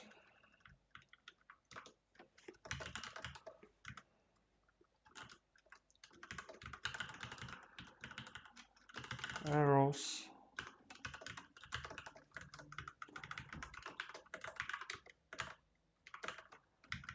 So we will have pieces, we will have coordinates, and we will have arrows. So the pieces will be rendered to the pieces element. All of the elements will take an 100% of available space. Yeah, this should be much cleaner. So we will write CSS with so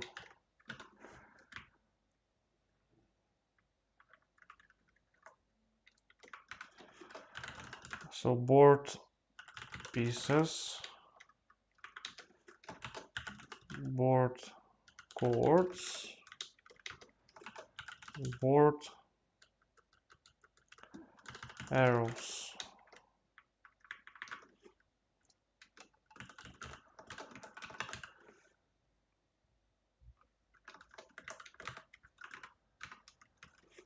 And so the height is 100%.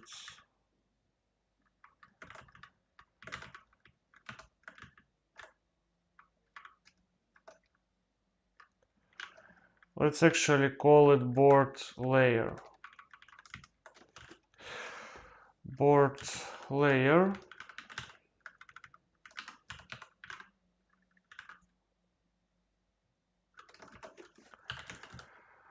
And board pieces, they will differ only in the Z index. So board pieces, board,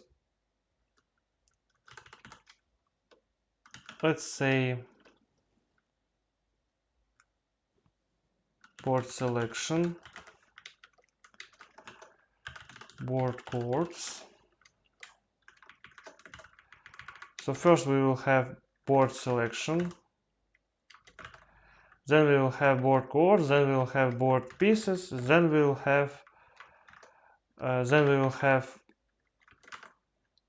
yeah, so the pieces will have the biggest Z index.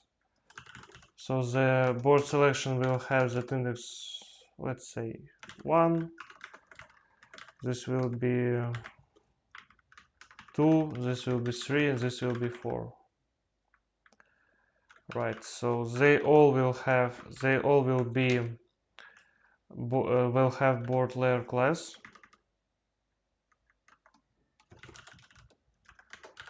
Board layer.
So I need to update the rendering algorithm now.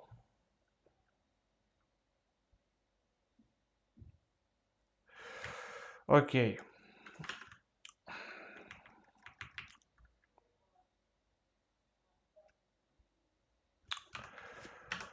Let's make a folder called chess, and here we will have 3 files: piece.js,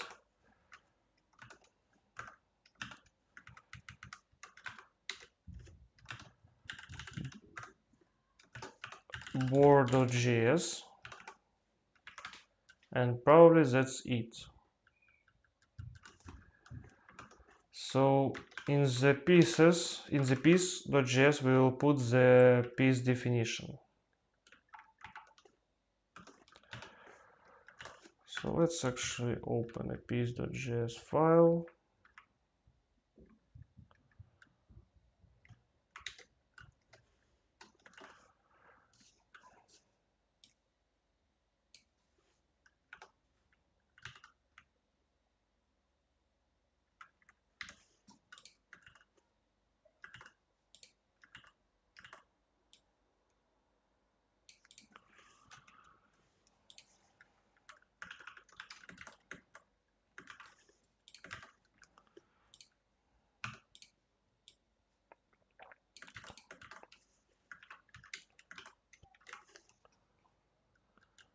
Okay, so let's define the class.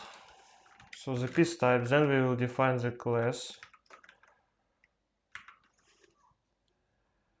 Then we will define the dragged piece. And then we will define this function, symbol to piece type. Okay.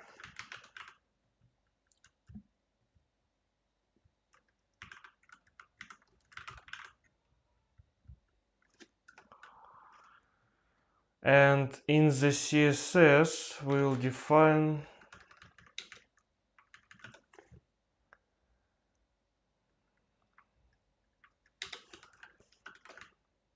board shape, and that's basically it.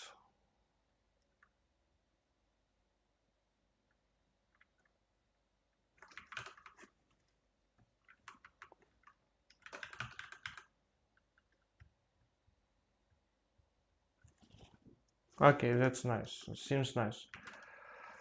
So here we will have this piece. So let's open the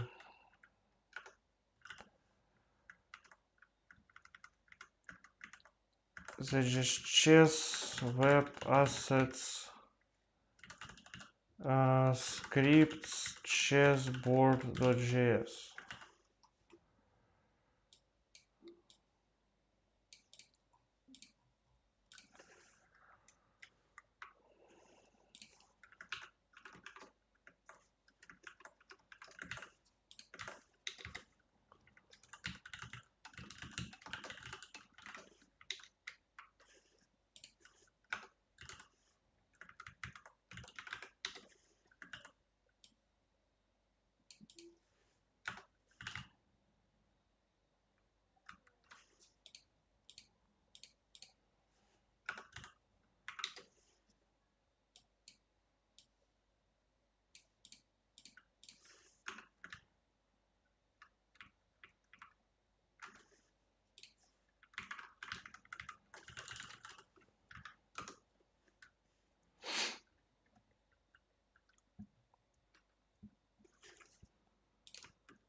Alright guys, I probably will continue tomorrow because I'm kind of tired today, so yeah, the tomorrow morning will be a stream probably where I will finish this up. So hope to see you, and yeah, have a great day, and see you on the next stream tomorrow, definitely. So yeah, goodbye.